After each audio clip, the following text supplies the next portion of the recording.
What's up, everybody? Welcome to the Songworks Rap Show. We did an album in a week, guys. We did the whole same thing, and it's all the songs that you guys have heard in the demo. And fine, I'm gonna bring them on. So we've got our panel here of.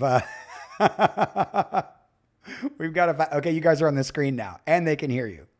Blah blah blah. Sploob. So there we've got Matt Hedrick, whose head is getting larger, and we've got Art Mayes is in there, and Tom McDonald's in there, and so these are our panelists so far, and we may have more guests come in. Hopefully the rest of the band and our fearless engineer Joe Miller will also be here. So Tom and Art and Matt, I don't know if you guys have like on your phone next to you, if you've got Twitch up on your phone or whatever, so you guys can see so you guys can see chat and see if people are talking to you or whatever. But Nobody wants to talk to me anyway. oh, Tom, don't say that. A whole lot of people want to talk to you. He was referring to me, Tom. So welcome in, you guys. We've got Matt Hedrick, who was the drummer on the album. We got Art, of course, you guys know from Discord and from the Art and Pete and the Songworks and all the things. And Tom, you guys saw last year. He's the photographer, the god eye of the whole thing. He's the one that's capturing all the video and the visuals for you guys to check out. And see, Crowley says hello. Special K says hello. Croaker Music says hello. I know. Tom, do you remember Scott Goldberg? You remember him? Yeah. Whoopi? He's SHG9498 in chat. That's Scott. So, well, holy shit. Yeah, oh, there right, he is. right, I see him. Okay. What's up? Oh, see, and you were like, nobody wants to talk to you. Special K said, I like to talk to Flash is Tom. from the past. And well, she has to. Monty Python, my friend, says, I don't know you, Tom, but hi. Keither says, is that what Art looks like? I'm just used to hearing his voice and looking at Google Docs. He's kind of the same as his icon, you know? I know, right? Yeah. No disappointment there. Soon. Oncoming Storm says, your friend Tom looks like Moby. It's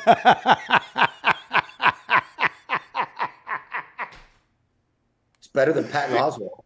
Good night, guys. Yeah, that's true.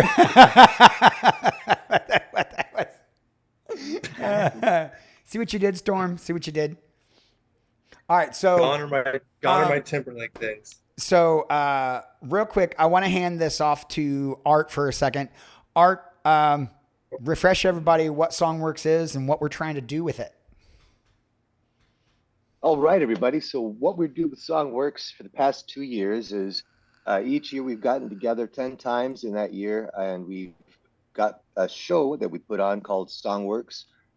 During that show, we will bring in all of the ideas from the chat, and within the scope of one show, we will put a song together from, what is it, Pete? Top Concept to to product. Is that what he said? Oh, that's what Joe says. Yeah, top to tail. Top to tail. Top to tail. Put that whole thing together. And then once we've got 10 songs put together, we head out. I head out to North Carolina. Tommy heads out to North Carolina. That's Tommy. The backwards thing is not working well for me. Right. We head out to North Carolina, and we spend 5 days. We give these guys, these musicians, the charts and the words, and let them think about it for a while. We get into the studio in 5 days, and we treat it sort of like we're a garage band for those 5 days. Everybody's in the studio together, just throwing their ideas around, and it's a really just hardcore creative process. So I think that's basically what we do. Pretty much. All right, Tom, talk a little bit about what you did when you came down. What do you do for Songworks?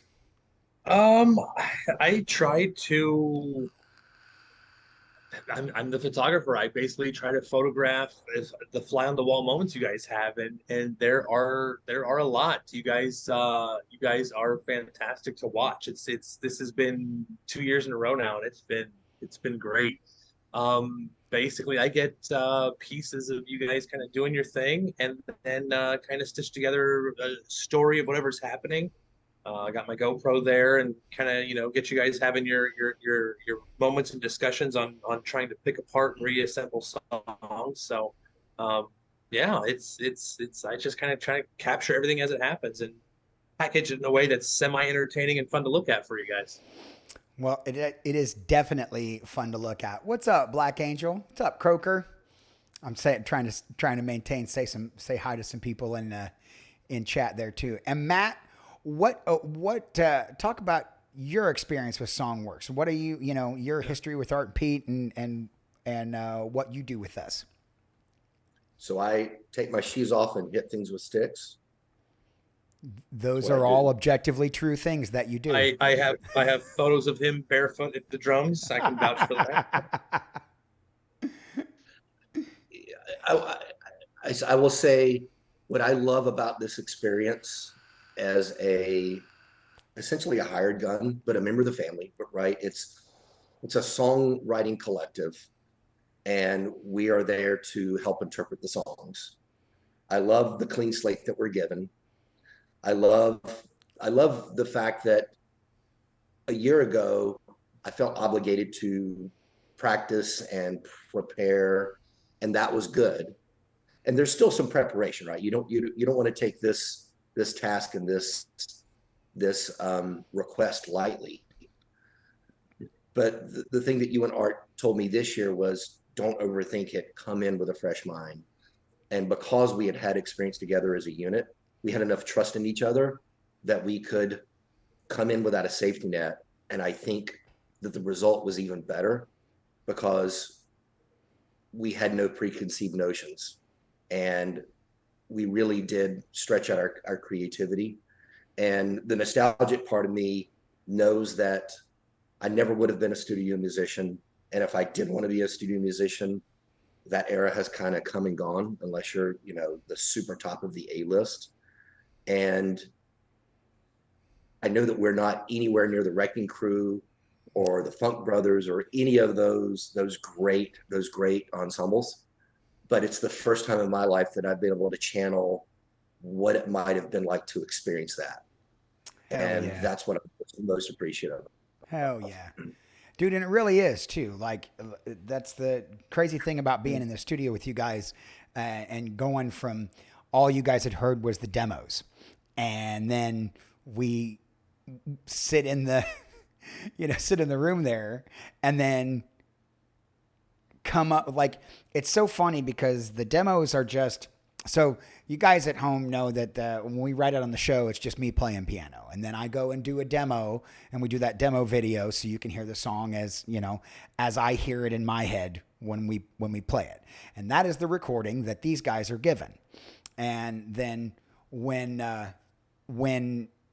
they get a hold of it, their mandate is play what you think belongs here. Play what you think goes in this section.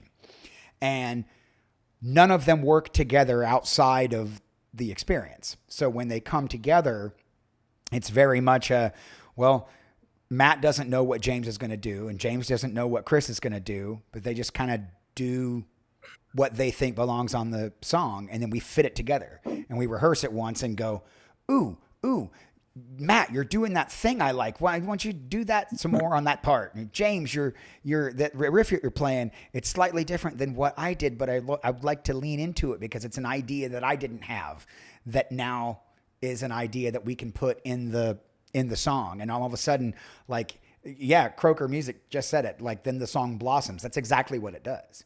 It just pulls up and out and a lot of these songs have really transformed from what they were initially when they were on the demo, and it got really exciting even from the first day.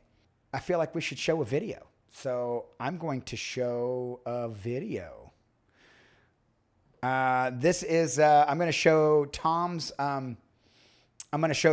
walk-in video. This is it's the This- walk-in That's video. a good one to start with. Yeah, that's kind of what I thought. I kind of have them in like an order here. So this is the walk-in video. This is the like what happened at Songworks, basically. All right. So As Art greets you. yeah, as Art greets you and introduces you to the world of Songworks. So no, it's a different one, Special K. It's a different one. So so here we go. This is the walk-in to Songworks. This is what it's like at the studio.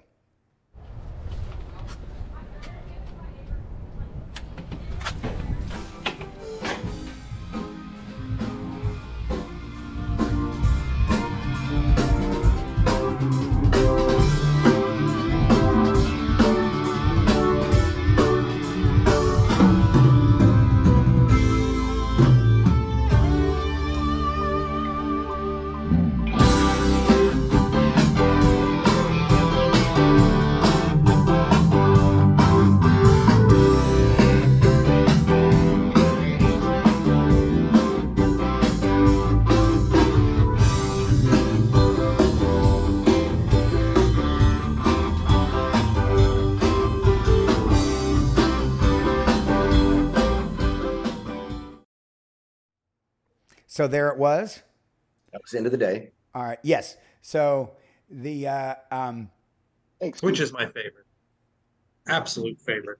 yeah, is that your favorite one, Tom? Oh, 100, hands down. 100%.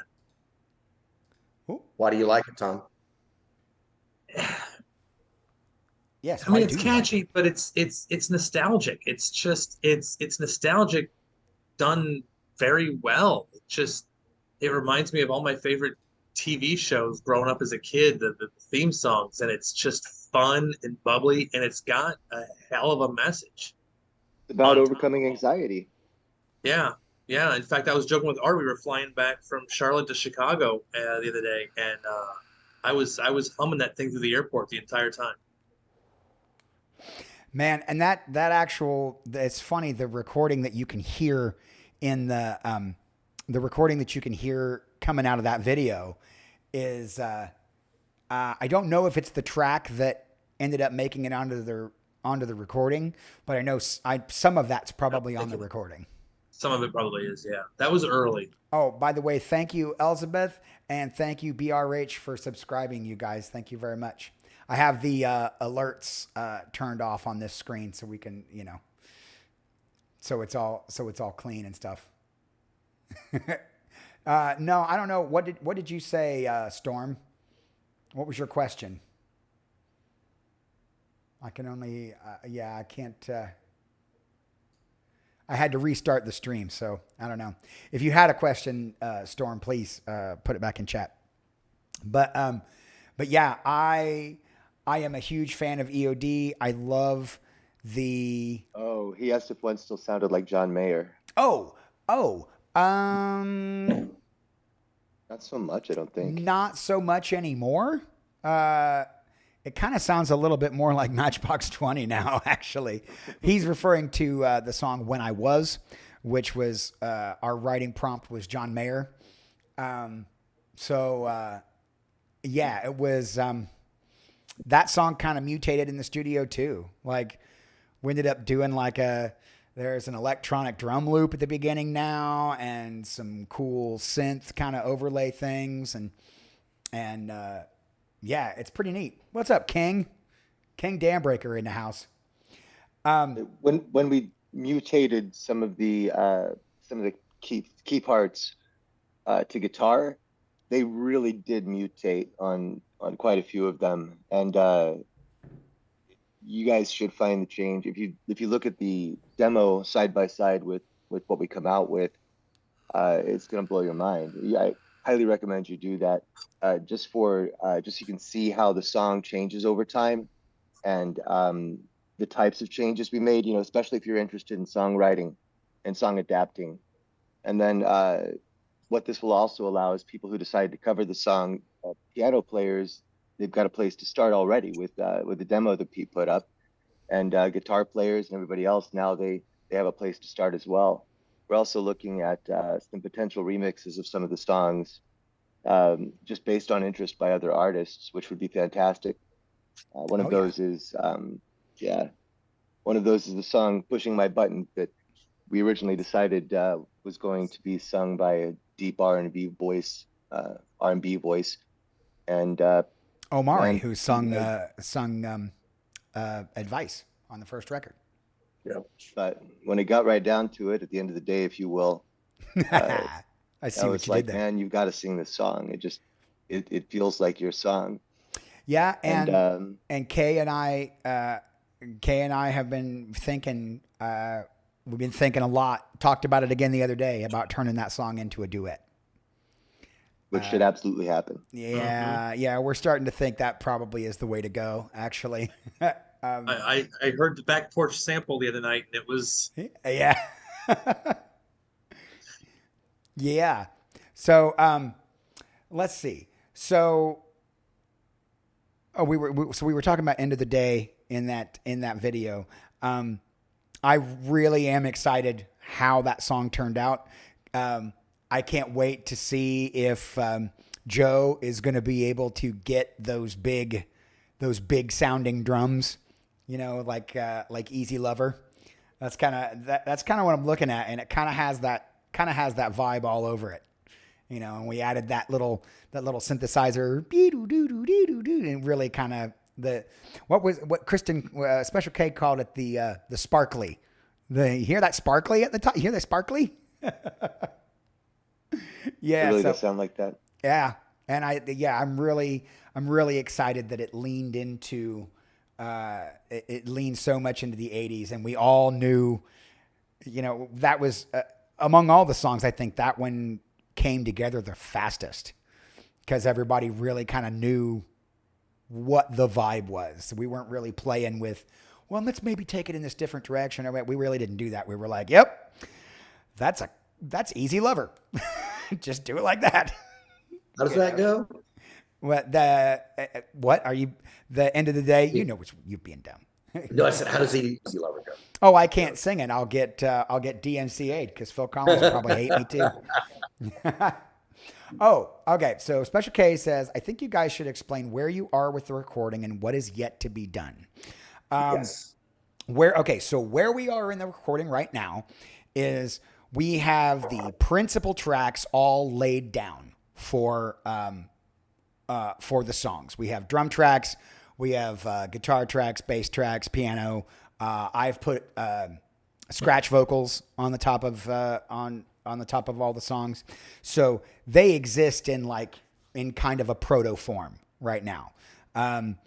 They are not mixed. We haven't put really any effects on anything other than the effects that were already on the instruments that we were using. I still have yet to go in. I have to go in and sing everything. Special K has to go in and sing her stuff.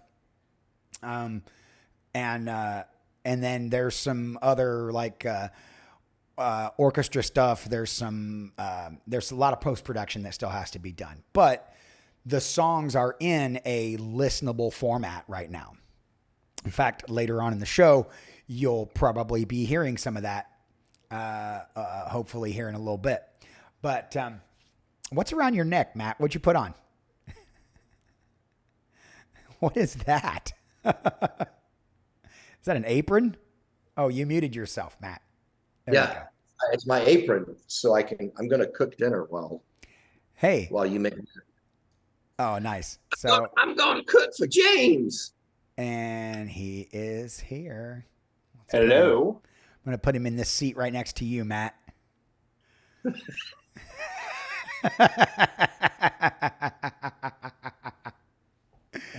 Ladies and gentlemen, we have James Nelson on the show.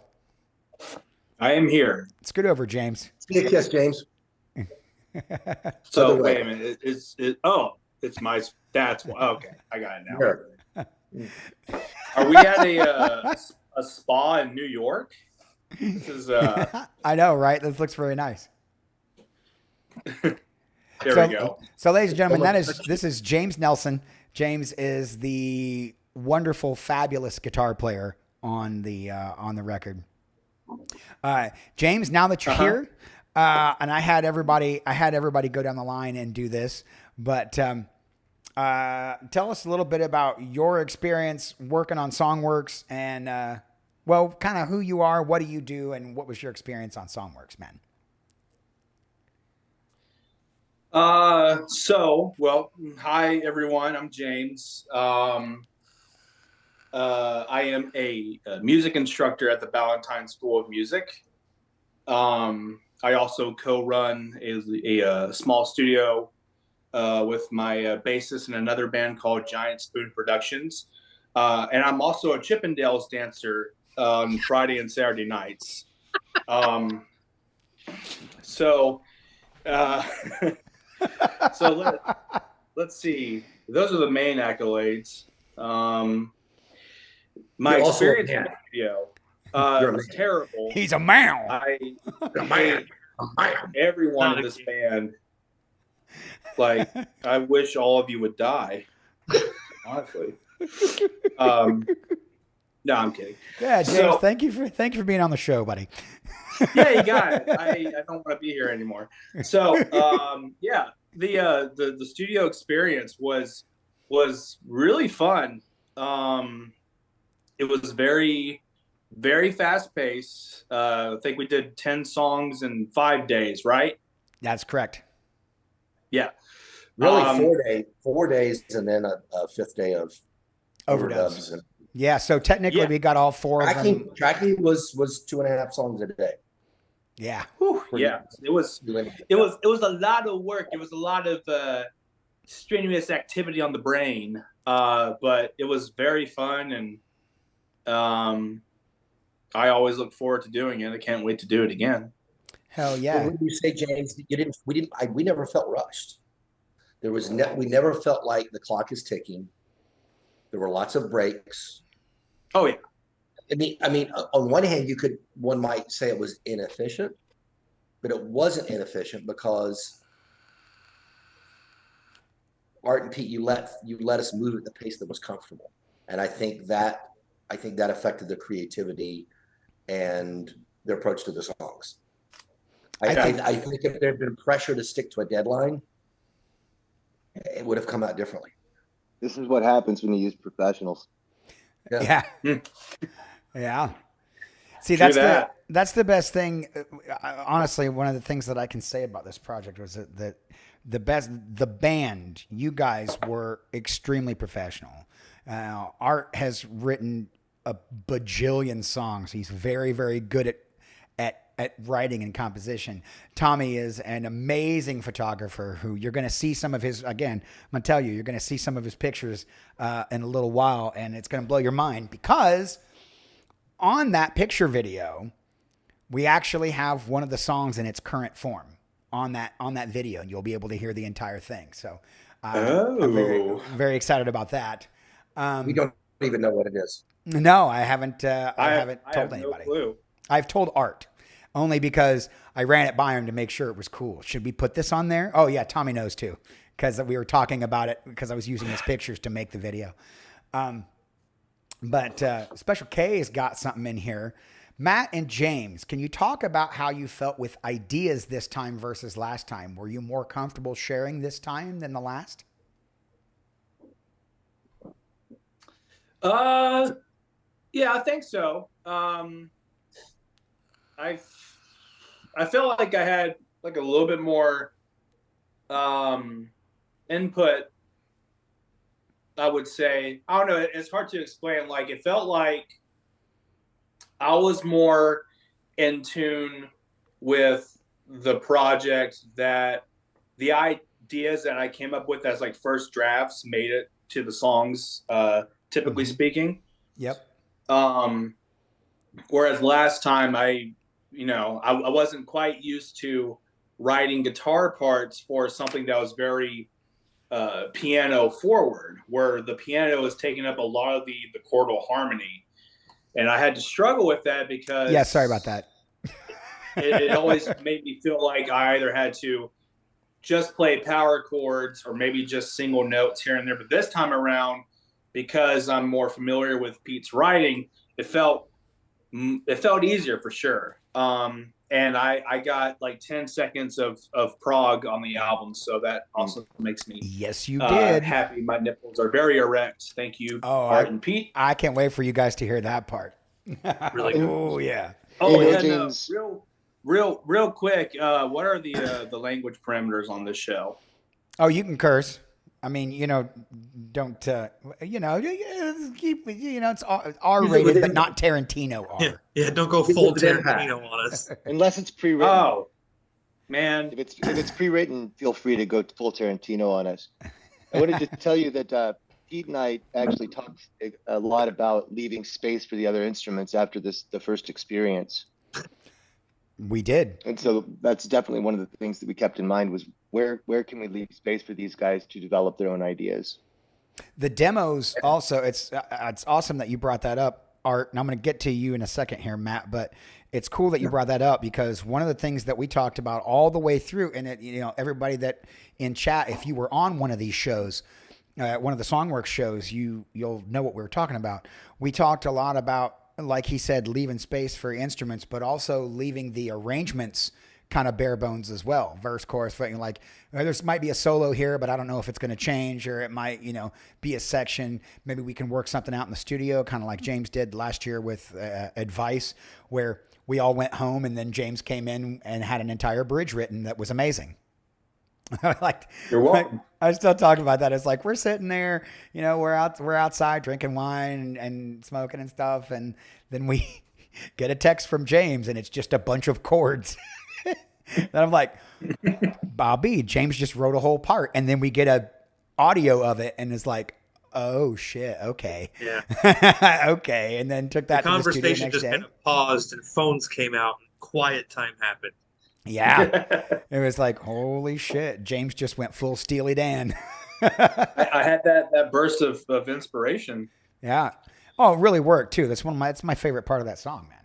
It sounds so neat. There's like I don't know, in Advice, there's like this legitimacy to what we're doing that, it's one thing for us to write a song and whatever. It's another to like have that song come out having a particular style. It's not just a bunch of dickheads in a room. No, playing the song. It's like we're really creating something special here. I felt that And with this Advice. time around, And this time around, our yes. street cred comes from James' decidedly metallic, if you will, progressive metal. I think it's very progressive metal. Am I wrong about that, James? Oh no, that's 100%. Yeah, Oh yeah. Mm-hmm. that's what I would call it. Well, we kind of went into the song we're talking about is Reset. If you guys remember that song, we kind of talked about that on the show being a progressive rock tune anyway, because of the time change in the middle of it and everything. And I was very much in favor of adding more of that flavor. And then James goes, well, how about we do this? And then his fingers went really fast and everybody's hair kind of blew back. And it was like, yeah, I'm going to put that on the record. That sounds very cool. So when you guys hear Reset, you're going to freak out. It's very cool. I was really happy about it because it started off like if you just hear it with just the guitar, it just sounds like 1,000 notes. But as soon as Matt came back with his drum part, it really started to groove nicely. There is a groove to it. That is what's the most important part. That's because it's not metal, it's Latin. So I bastardized a Latin groove and never even dreamed we'd put percussion on it. And then I still don't know how that's going to turn out, but when Joe works his magic, I think it's going to be. It's going to be awesome. And I'm already telling you guys right now that might make it into a No Spoon song. So if anyone out there hears that from another band, it's okay. I ripped off myself. I think I can do that. We'll get your 30-cent copyright check to yourself. Yes. Okay, Matt. So other half of the question to Matt. How did you feel about ideas this time versus last time? Were you more comfortable sharing this time than the last? Well, I'm going to answer it in a different way. There's two parts to that question. Mm-hmm. I'm not known as a less is more player. And last year, I went to great lengths to try to reverse that. I always play for the song. but yeah, that's very subjective, right? And coming into this, you encouraged me to stretch out a little bit. But I don't think that I abused that license. But to answer your question, I never felt constrained to contribute my ideas. And I felt that this year I was able to receive more ideas. And so if you think about that question is, what am I going to bring to the table? How am I going to express myself? And what I didn't expect this year was 3/4 of the songs, my approach to the songs was informed by every member at this table. Examples. There's at least, and everybody knows this, Pete's a drummer, right? So I know I can say to Pete, we can speak drum and just say, what do you have in mind? He'll go blabbity, blabbity, boop. And I'm like, oh, I can do that because I can play anything Pete can say. And bam, that's it. That's too lazy. So I already knew I had that as a safety net. James had several songs that he said, here's what I have in mind. And I was like, great, because I was mailing it in on my approach, and all I needed was that inspiration from James. Art, and clearly Chris, he's my rhythm section partner. So every song that we do, we're finding where we Yeah. And we're always doing, Chris and I are always doing this. Oh yeah. And then Art, with every song, Art, you're able to express in adjectives and, to quote Peter Gabriel, atmospheres. You're able to express what is the feeling that you want from this groove. And in one case, he actually mouthed and it said, make it go like this. But you know where I'm going, Tommy? There's actually a song that Tommy said, here's what I hear. I want to hear your story about how Tommy inspired the drum part to a song. Oh yeah. Go ahead, Tom. What part? There was a song you were like, oh my God, you're using my idea. That's awesome. Oh my God, what was that? Was that an Atlantis song? No. Which one was which one was that one? The Great story. What was it? Which one, Matt? I expected you to remember. Anyway, photographer said, quality TV right here, guys. Yeah, it is. All right, I put you on the spot, Tom. No, I remember the incident. I just can't remember what song it was. But yeah, literally, I took inspiration from everybody, and that was a surprise because not always, at least I come in thinking, not that I want to make a statement, but at least want to pull my weight. I want to contribute in a way that the other members of this team appreciate. And for me, it was the opposite. I received more than I gave, and I think that was a gift. Oh, I thought that I actually have mentioned several times when I go back and listen to Lights in the Window. I think that the Lights in the Window drum part is particularly amazing.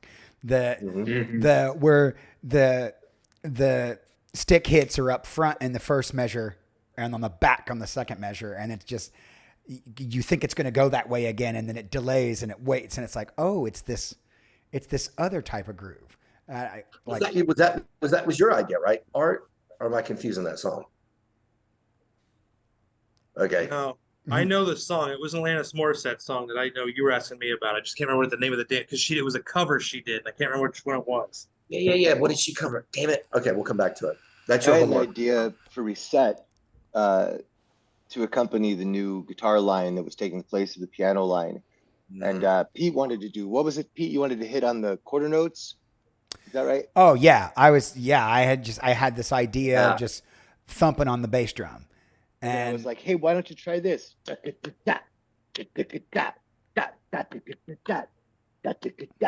exactly what you said, Art. Yeah. That's exactly and you took what that. you did.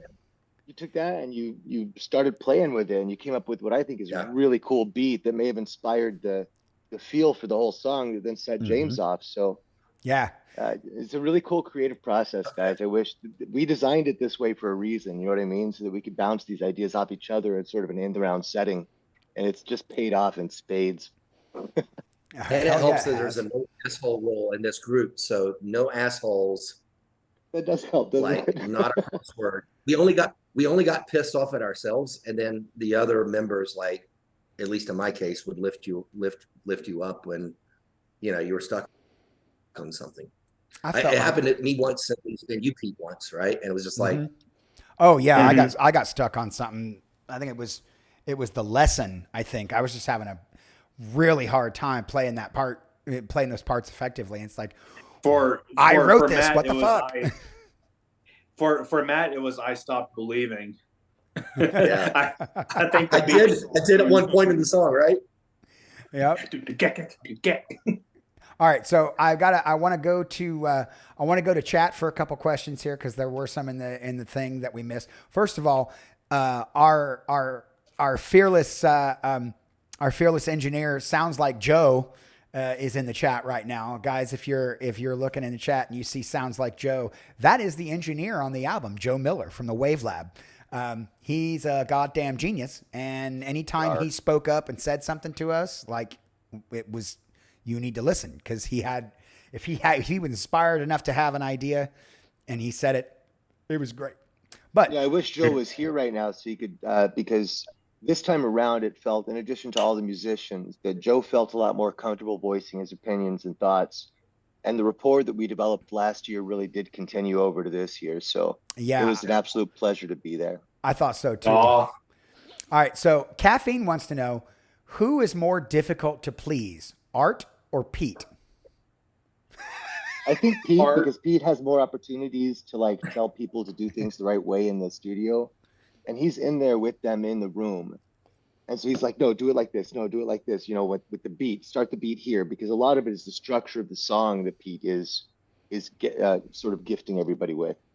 For my part, I mean, Pete's like, hey, what'd you think of that? I'm like, sounds great. Most of the time, that's what our experience producing is.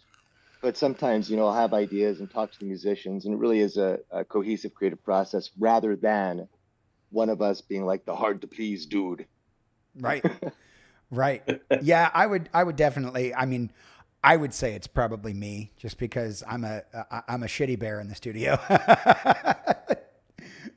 Well, I would say this, like it's not a matter of like who's hard to work with. It's a matter of trying to make the person's idea come to life.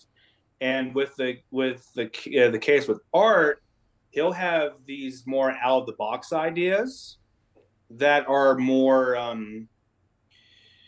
nebulous. Like they're harder to pinpoint. Of like he'll say something and be like, oh, I know exactly what that is. So it takes a little more creative energy to get there, but that's not like a bad thing or anything. But that's a lot harder than Pete going, yeah, that major seventh chord is kind of bullshit. How about you just play a dominant seventh chord? I'm like, no, okay, cool. And just to say it, all three of us play with Pete in bands, so we have a musical conversation, and I think because of the trust we had developed with Art, there were. I mean, I'm going to answer the conflict question. There were times that Art would have an idea, and people got, no, that's a idea. That's true. Too true. That's true.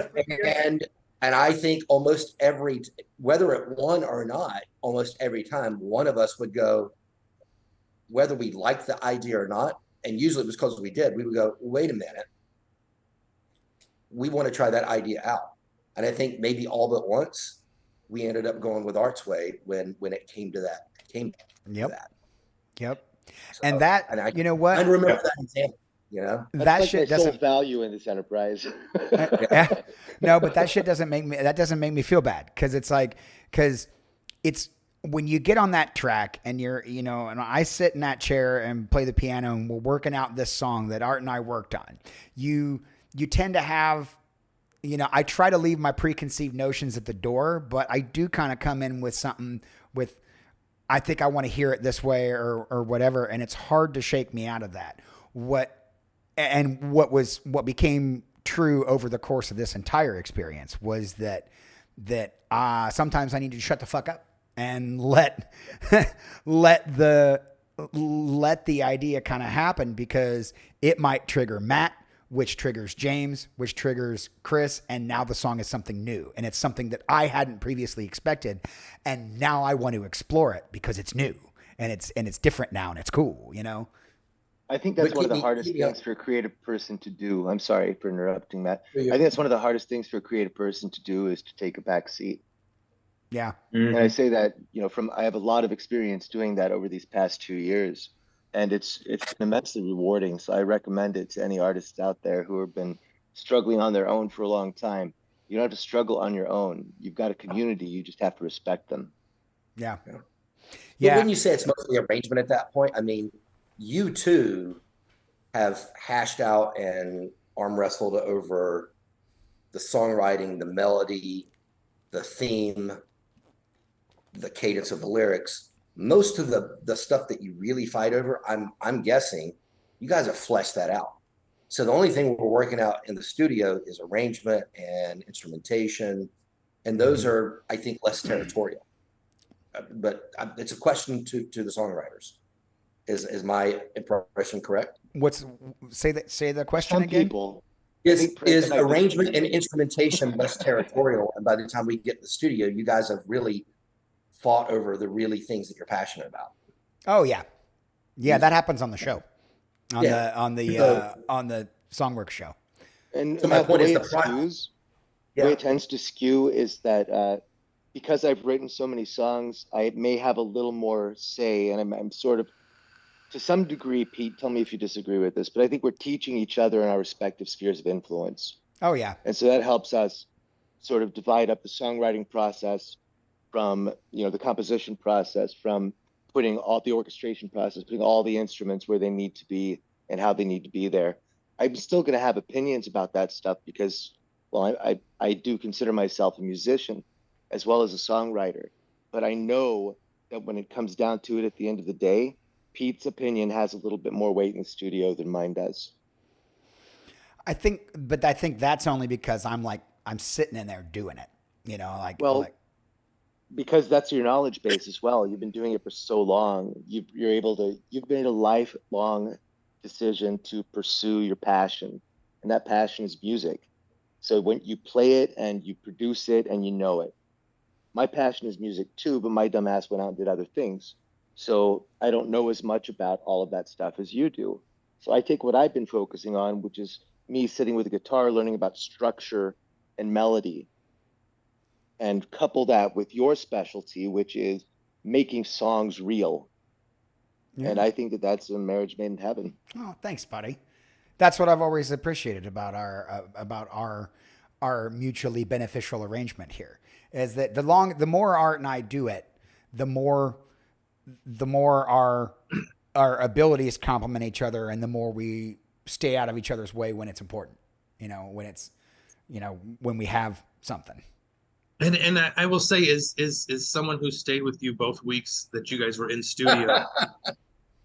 No, it's highly entertaining to come home from you guys being in the studio for what's 10 plus 12 hours some days.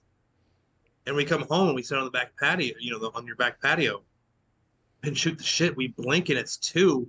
And all you guys have done is literally dissect almost note for note everything you guys did that day.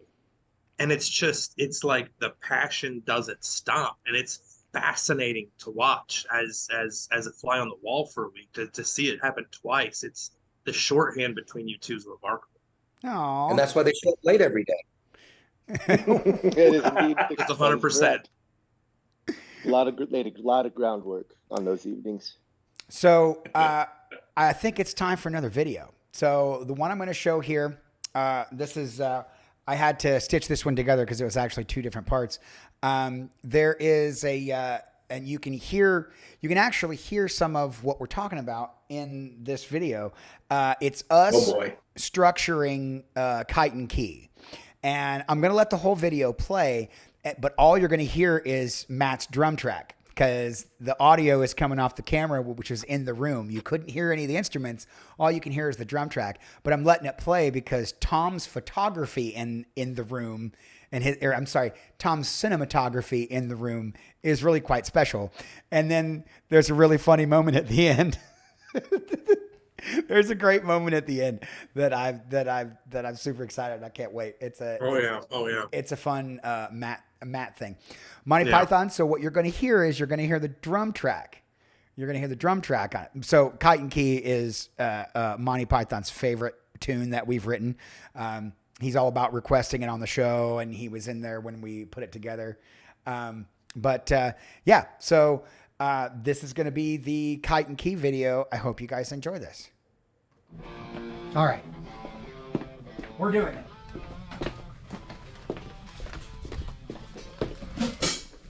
Sorry. I just needed to confer with counsel to make sure we were headed in the right direction. Because honestly, the thing that I'm having him do now, the whole idea behind this one, it's supposed to sound like a telegraph line. The whole song's about electricity. It's like Kite and Key, Ben Franklin, all that thing, telegraph, right? Well, in trying to get him to do that, he's now created a Nile Rodgers funk line that we are simply accenting by Rush and Boz Scaggs. Right. And so now it's like we got Neil Peart, Boz Scaggs as bassist, and Nile Rodgers in the gig together, and now the song is going like this. And I'm like, I told Art, I was like, look, I know we want to hang into our concepts, but this shit is morphing. Can we we follow it? You know, you're still doing Morse code here. So. Oh no, I'm not. I never actually wanted to do this. Oh, okay. I never wanted to do that. I was always going to give that to somebody else.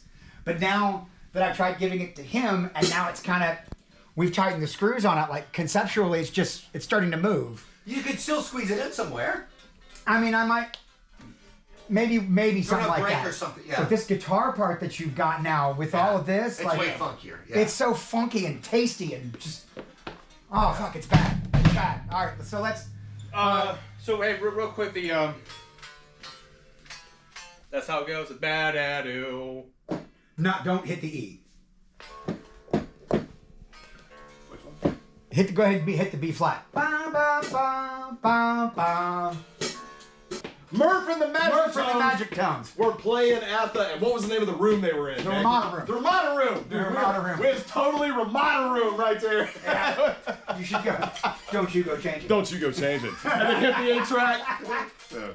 All right. Let's do the thing. Roll on 3.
you do that? I messed up the ending. That was a great take, though. I know, it was a perfect take. No, it was really good. It was really good. It was, and also I followed you on what you messed up. Yeah. I went right with you, man. But it sounded, it's kind of cool, actually. And we're back. So that was us constructing some kite and key stuff and then playing all the way through the song. And then that was Yeah, I remember now. But that's literally fucked up the last note. yeah. Fucked up the last note. That's okay because it's not on the recording we got. That was an earlier track, I think. And we got to be funny about it, and that was fun too. Ladies and gentlemen, we've got a new guest on the panel tonight. Hey, Joe. Where are you going with that XLR in your hand? Joe Miller is in the house. Joe Miller is the engineer on producer. both, / producer on both Songw3rks albums. So if you guys like that first one, there's a lot of Joe in that one, and there's definitely a lot of Joe in this record. Joe, how are you doing, sir? Thank you for joining us. I am doing very well. I'm honored to be on the Real show. Yeah, man. Yeah, it's fun. It's fun. I don't, as you know, I don't Twitch very often, but when I do, it's always fun to see how it comes together. It's He always needs cortisone. Last time he twitched. So, Joe, do me a favor for the people watching at home. Talk a little bit about what it is that you do, the place that you run, and what it was like working on this record.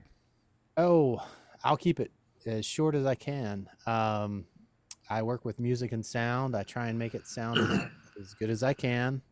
What I did on the record was help Art and Pete and all the guys have a good time. Make it as easy as possible. Hit the record button when I was supposed to. Make the click tracks work, and then just kind of talk music while we're doing music stuff, and then Pete and I will mix it down and do the vocals, and then then it's done. 4 months. I always got kicks out of when you denied them click tracks. You're like, no, this time you're going on your own. You're fine. Well, it's only that one song in particular. Yeah, I thought that was a good idea too, Joe, because it was kind of funny that we actually did play. He's talking about the Destroyer, the Cat song. We actually did play it better when we didn't have a click, and it was just kind of janky. Obviously that may make it harder to edit, but I think it's definitely going to show in the recording itself.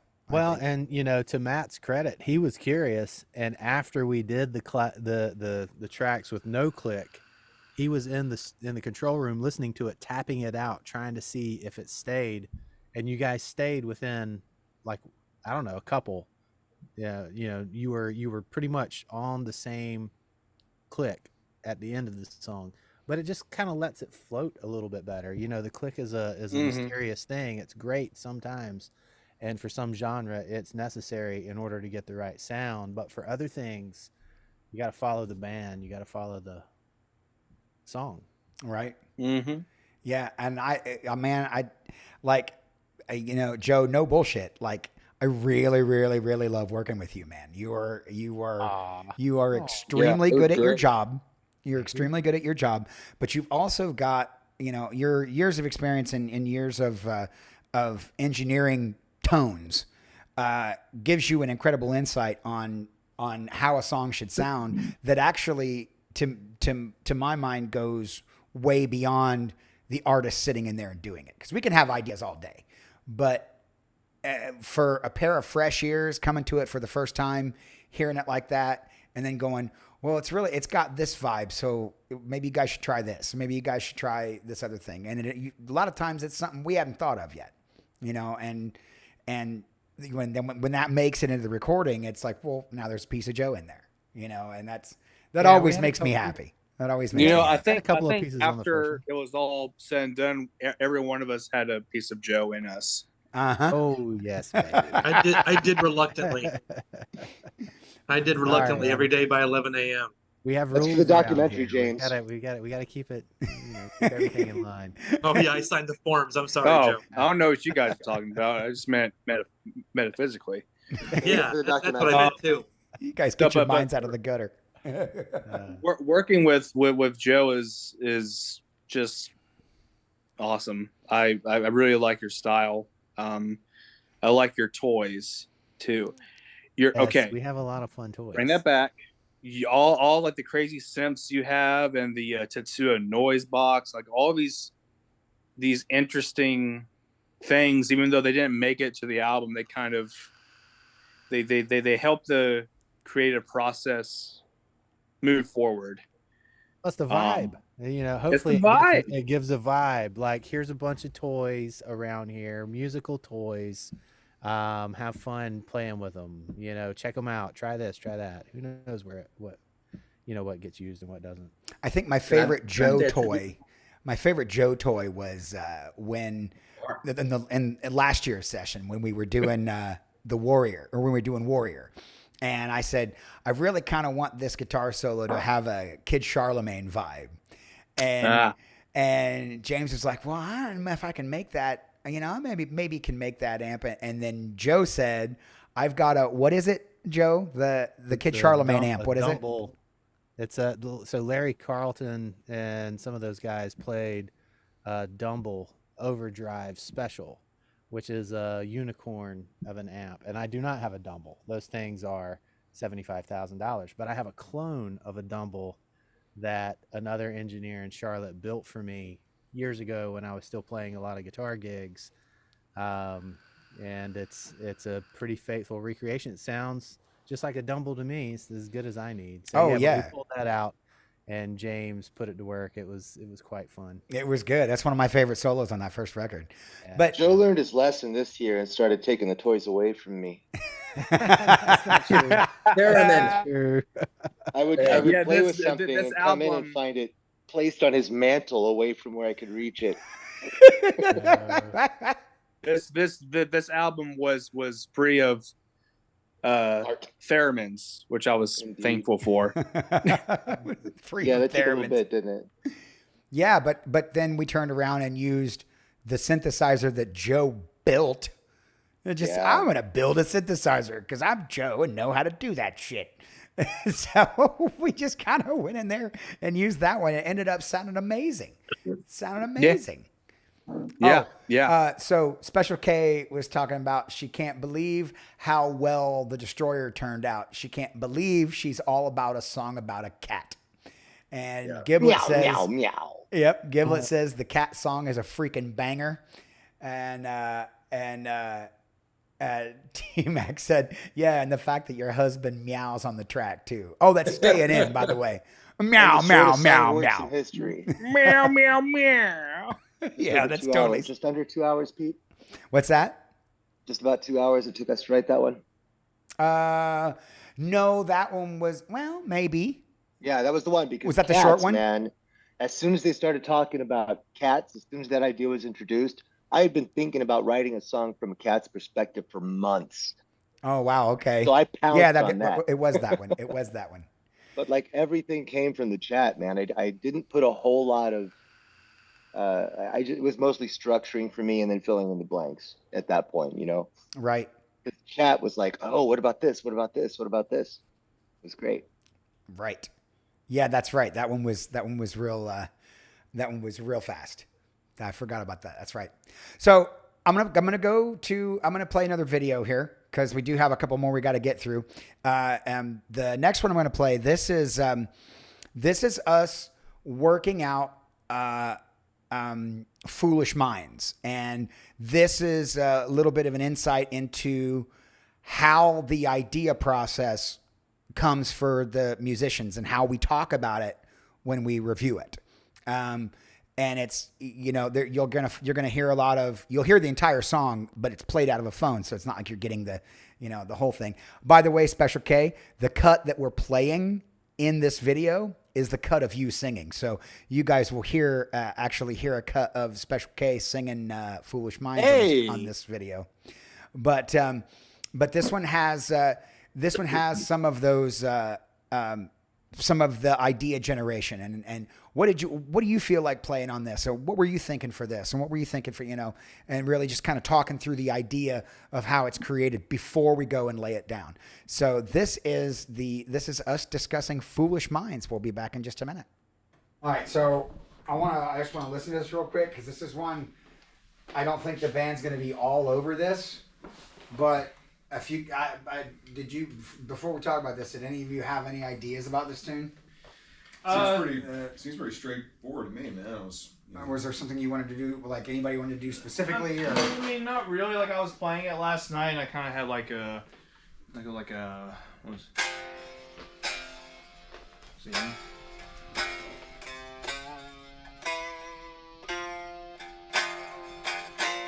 Like these big Right. Okay. things. So I'm thinking the beginning is very, lamenty or whatever. Got some reverb on the piano here and whatever.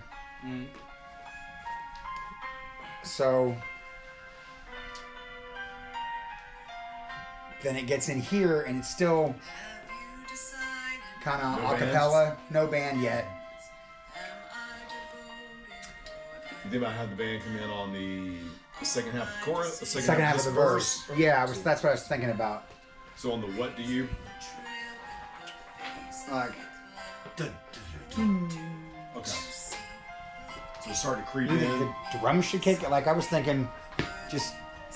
I don't know. I think it wants to be much more morose until the drums come in, right? And so I want the drums in as early as possible. I would say right after the first part of the first verse. Oh, really? Yeah, and then it would, it'd be a little softer. But then I'm seeing a build up to the chorus too, where the drums come in strong.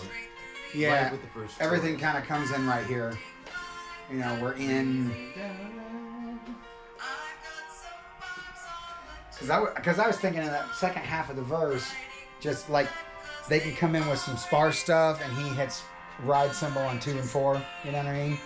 And then that builds into this. So then when this rolls back over, now we're in for verse 2, and we can play through it that way. So this is the end of the.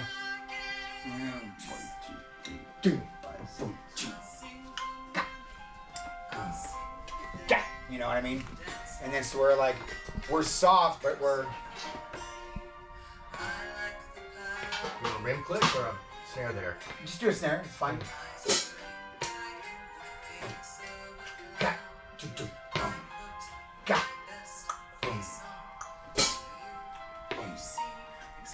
If you can do higher on the neck, first part of the verses, lower when it goes to the bum bum bum bum.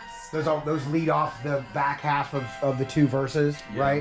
My concept was upper register for the early part of the verse, more middle for the later parts, and then choruses we get big and low. Oh yeah, the strings all over this. We'll do a whole string arrangement. No, I'm imagining the male voices. Oh yeah, we had this idea choir thing, because this or- song is about female empowerment and being shitty in the workplace and stuff, and having a chorus of guys. So it's like she's basically like fucking yelling at all of them. Oh, you know what I mean? Like, I just thought that might be funny. But, so I don't know, it sounds very Broadway.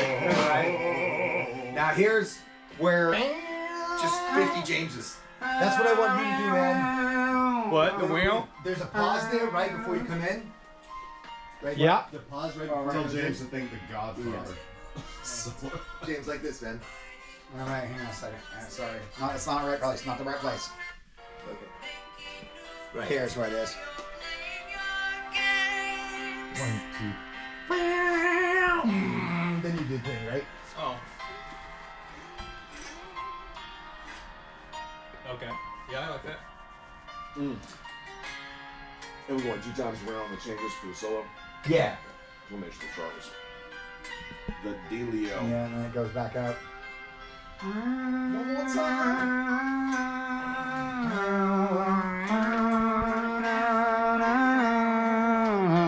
This should be big,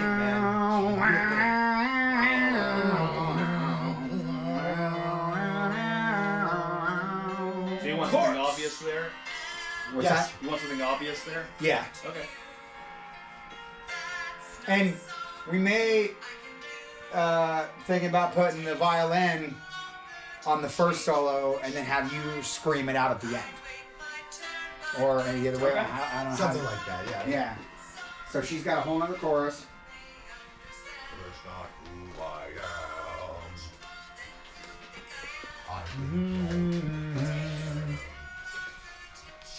And then it's going to go big again here at the end.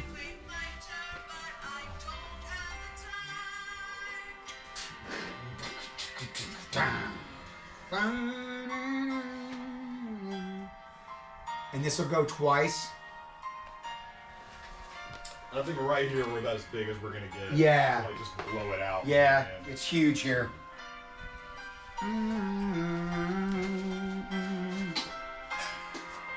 Last time. Right. We're just, you know. Yeah, it's all pretty low and booming.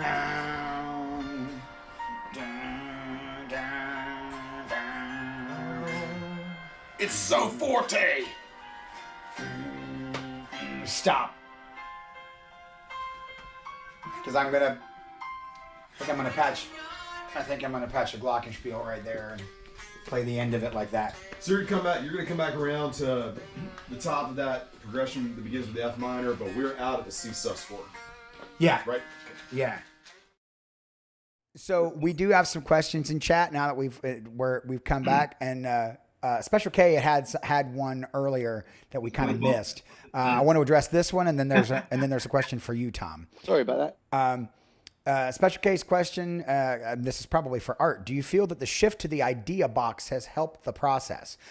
Before I continue, the idea box is that for those of you that haven't seen one of the Songw3rks shows, there's an idea box where we put everybody's ideas from chat into a document so that we can view them, and we put it up on the screen so everybody can see their ideas being put in, and we can kind of use them as clay or whatever. Art, talk a little bit about the idea box and what you think about what Special K asked you. So after volume 1, we're all patting ourselves on the backs. Volume 2 comes up, we get a couple of songs in, and we start getting complaints from the audience, from chat, from the contributors, that their ideas are not being considered strongly enough. And we don't want that. We want you guys to feel like what you put out there is what we put in there, if you get my drift. So Pete and I came together and we said, well, how do we fix this? And one of the ideas that we came up with was to use an idea box where we captured the ideas in chat, because they disappear so quickly, we can't necessarily remember them all. And so once we started actively capturing ideas in chat, we were actually able to show the synthesis that we were using to produce the song, and then actually take lines directly from that, or that we could manipulate a little bit so that they fit better into the song to capture the overall idea that we had agreed upon. It has changed the process significantly and in a much needed way that allows all of you to see what your contributions are and to understand what our process is a little bit better, which is the whole point of this exercise. I think you're absolutely right. I agree with that 100%. The idea box was a much needed change to the format, because it really did help us pay attention to what people were saying and keep that stuff in mind. Because as he said, when chat starts scrolling, and then I don't see it again until I look down at it, and then I'll look away for a while and I'll look back, and Art, for the most part, has, he'll catch something in chat because I'm bounding out something. Somebody said this or whatever. But now, because we have the idea box, now we are more attuned to it. And so now we're scrolling back through chat and we're looking for, did we get everybody's ideas? Did we miss anything? Oh, this one goes really well with this. And then we get, you get like songs like Reset, where somebody says, I want you to write something about a sloth in a trench coat. And Art goes, fuck it, we're putting that in the song. And then makes it work. And we made it like there's a real reason. Sometimes I feel like a sloth in a trench coat. And then we describe what that feeling's actually like. And moving too slow with a sinister spin. That's it. Yep. Because he's what does the trench coat signify? We don't. Mystery-ness. Yeah, it's the mystery of it all. The guy. It's the intent. The guy simply said. Intent. Yeah. He simply said, I want you to put something in here about a sloth in a trench coat. And we went, what the fuck does a sloth in a trench coat have to do with anything? Art made it fucking mean something. And now it's like, it just the same thing as in the last line when it talks about convenience store sushi. It's like, ooh, that's gross. And then the very next line is what eating convenience store sushi feels like and how that would relate to having a bad day and wishing you could reset Going it. down smooth with a satisfied grin, but That's I'll be it. back with a terrible vengeance. Yeah. It's like, I love that line, dude. I love that line. Crafty. Only way that story ends. Yeah. Stop it, rewind it, and play it again, baby. And then the prog metal comes at the end of that song. So there you go. That's the pooping. Yeah. It all ties together, baby. Okay. So there was a lot of that in Joe's poor bathroom that week. yeah, there was. Wasn't there, James? Yeah, we committed some brown crimes in that bathroom. Brown crimes. Literally everything James eat has peppers in it. I don't know how his asshole is surviving this process of being alive. So It's just the way it is. Well, it's been a great show, you guys. Thank you so much for. Okay, so Special K has a question specifically for you, Tom. What's it like to be in this position while this is going on? Do you find it hard to disappear? And how is this project different from what you normally do, if it is at all? And to the guys, is it easy to forget he's there? So we'll go to you first, Tom. Speak on that for a little bit. Is it easy for me to disappear? Professionally, yes. I used to work in live, TV and film. So I'm used to doing what I do, and part of it not being able to be seen. So I love when I get to do candid jobs like this, where I can just literally be a fly on the wall. I have a knack, I think, for getting the shot I want without being obtrusive about it and being interruptive. So it's kind of fun. It just lets me have a front, like more than a better front row seat to kind of what I'm shooting. That being said, is it hard for me to disappear when I'm doing something like this with Pete and the guys? That kind of makes it hard because I always feel like I want to give my 2 cents when you guys are in the studio or doing something, but I got to realize that's not what I'm here for. Half the time I don't know what the hell I'm talking about. And 2, I don't want to break that third wall. So, or the fourth wall rather. So it's just easier for me to just kind of be quiet, let the moment happen, because that's where the gold happens. That's where I kind of get my shot. So it's fun. I love it. I do. I love it. We love having you. Awesome. Yeah, dude. We love having you come take the pictures. Now, is it easy for I'm curious to know that too. Like how long did it take for you guys to not because that's one thing we started off last year. As I told you, I was like, doing what I do, unless I'm physically touching you, I don't exist. Mm-hmm. Like, how easy was it for you to kind of do that? Well, it became easier this time around. That was a little awkward the last time, but this time we knew Tom was going to be buzzing through the room taking pictures, and that he knew, Tom's extremely good about staying out of everyone's way. Like, even if we turn around and start moving, it's like, oh, Tom's not there. He's like this crazy ninja. And so, I think, very impressive. I think to some degree, if you would, Pete, I think to some degree it's easier when y'all are playing or in the room, because when y'all are in the studio space, it's easier not to look at the person who comes in the door because you're focused. But, normally it's just you look at the person who walks into the room, Right. So for me, it's been hard because every time Tom walks into a room and I notice him, I want to look at him, and it's like, no, fucking Art, don't do that. No, you have to keep doing what you're doing. Don't bring Tom in anymore, okay? You got to stop that shit. Right. What's it like for you, James? I hate him. He does. No, It makes it very clear. I didn't find it super difficult last time. How do I say this without sounding weird? Why are you concerned about that? Why are you concerned about not sounding weird? Well, I gotta try not to go on a tangent, but I'm like overly aware of my surroundings. So if I'm very reactive when I see something in my peripherals.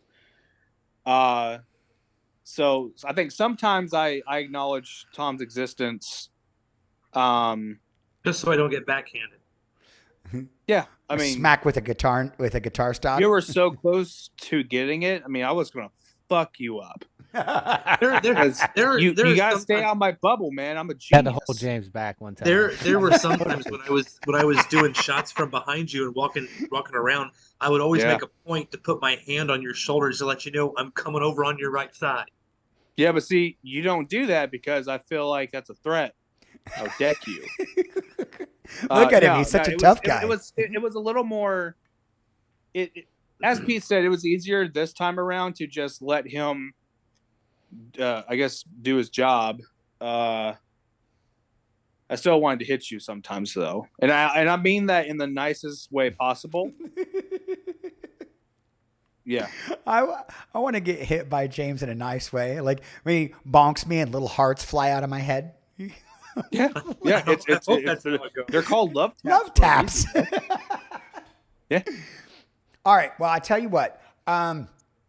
We'll come back and take some questions here in a little bit, but I know Joe has to go because Joe has actually been at work all day, and he actually is still at work streaming, coming into the Zoom from his studio. So Thanks, Joe. Hey, Joe- no, this is awesome. Joe, was- man, Yeah. thank you drop so in. much for Love being you. here. Dude, thank you. I love you guys.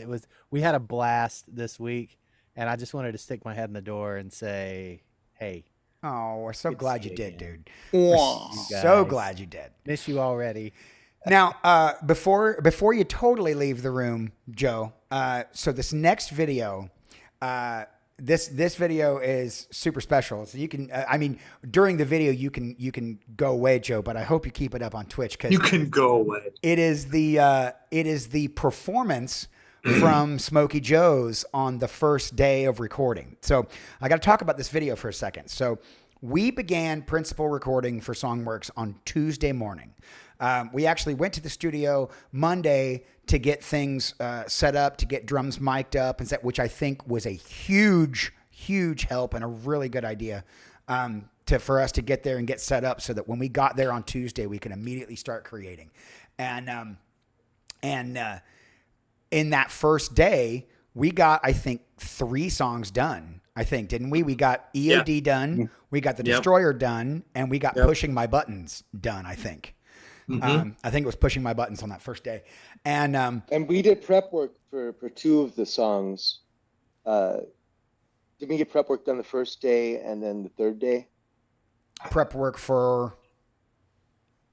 We So did we- the timing. You're talking about Or spending the last for reset. little bit of a day. You guys, for the Oh, next day. right. Right. And we Getting- did the drum work for the one that has the electronic drums in it.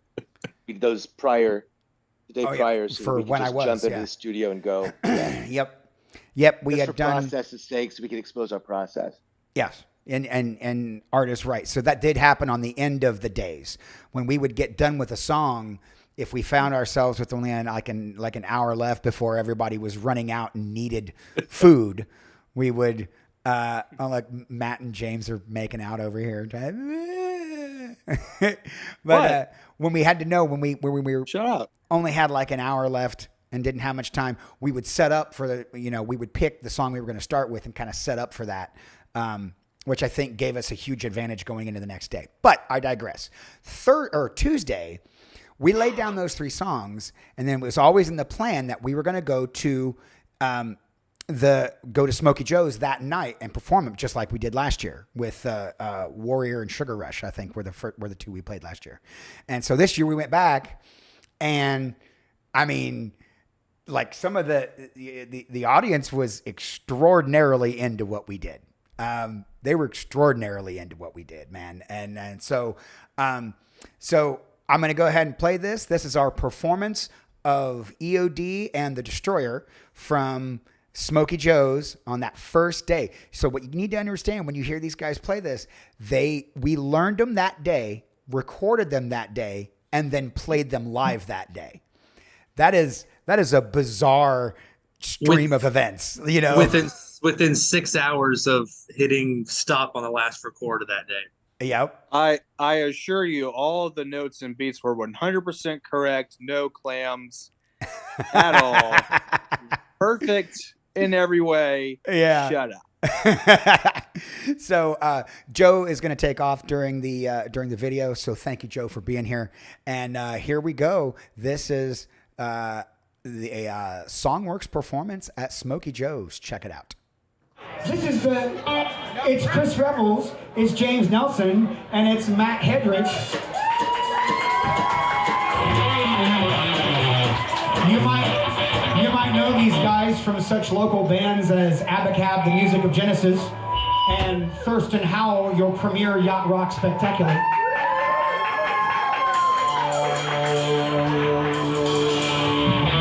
So here we go. The first two songs of Songw3rks Volume 2. This is called E.O.D.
So that was E.O.D. The next song we did today was, I just want to see if you guys can figure out what this song's about. This song's title is The Destroyer, from the life and times of Mr. Buttons.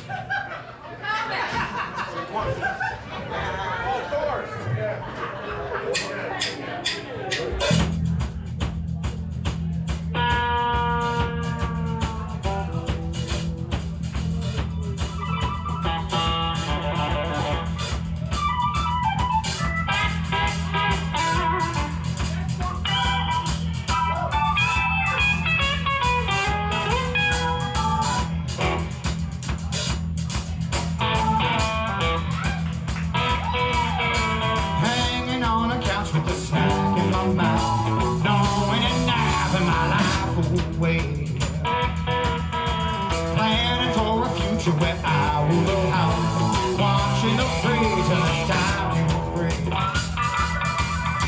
Think you got me, cause I'm ready or not. I'm cashing the job. Cause I'm gonna destroy ya, knock it all down, there's nowhere to hide. Cause I'm the destroyer, I'll give it to you like wait till you leave, there's nowhere to hide. Cause I'm the destroyer.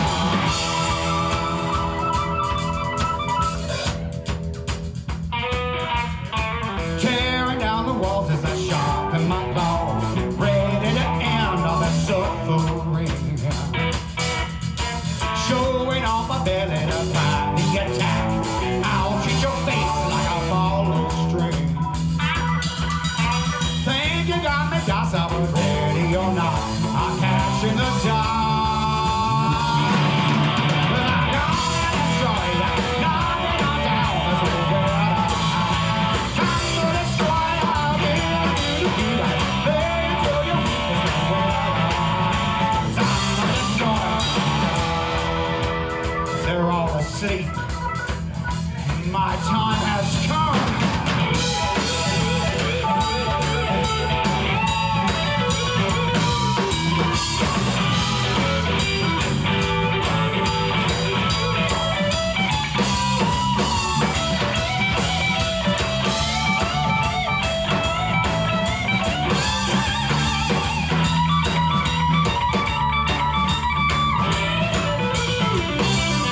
I know there's no way out of this tonight. But I've got a strong will to survive. If I can't run away, I turn around and fight. No one's gonna take me out tonight. No, no, no.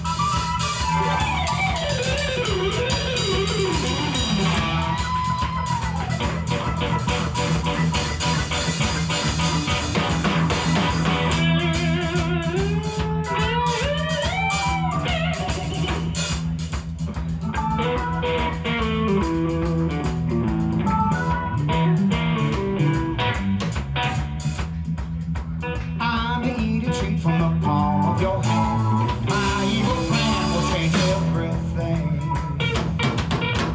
You can drug me up, but I still hold my own. Carry my blades everywhere with me. Stretching in your lap like some innocent thing. Wait till I spring. 'Cause I'm gonna destroy you. Knock it all down with me. I'm the destroyer. You like baby till you leave, there's nowhere to hide. I'm the destroyer.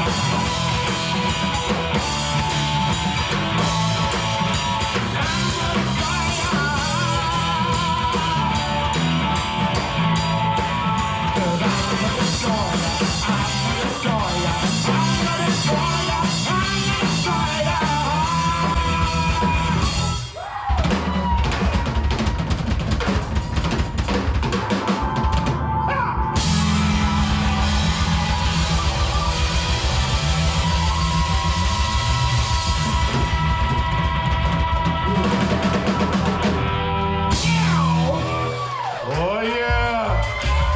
Get up for Art and Pete. So check it out, you guys. This is my writing partner, Art Mayes from Chicago. Flew in yesterday.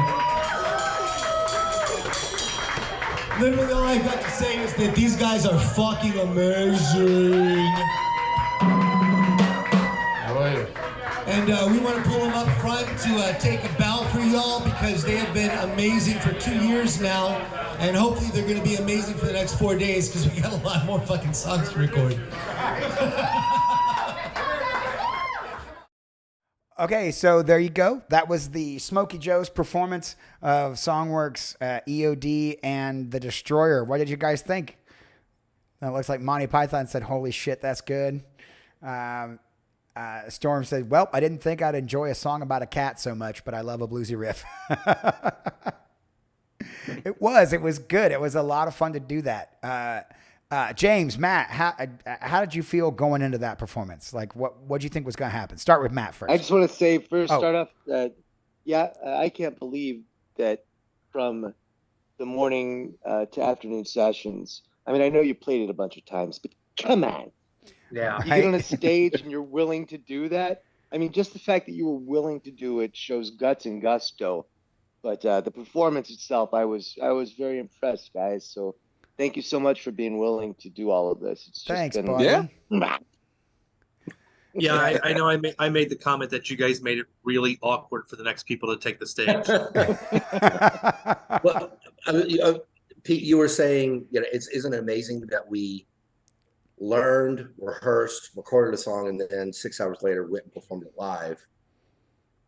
I feel so comfortable playing with all of you that it was still less scary than showing up on Blues Night Jam and someone calling a tune I don't know and pulling out. I think I can do this. But I'm going to be brief. The best feeling I had that night was when Art came up and said, "Why didn't you do that in the studio?"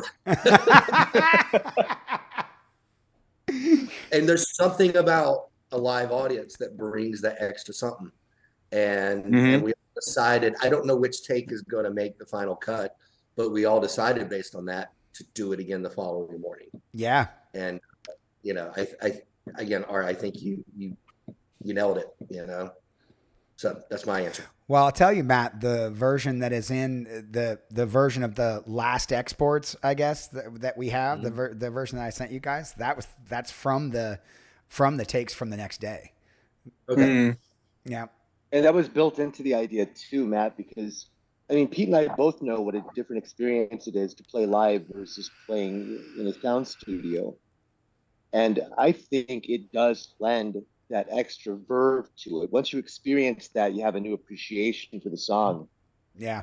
So I'm glad it works. I think Destroyer actually benefited from us playing it that night and then going to the studio the next day and redoing it.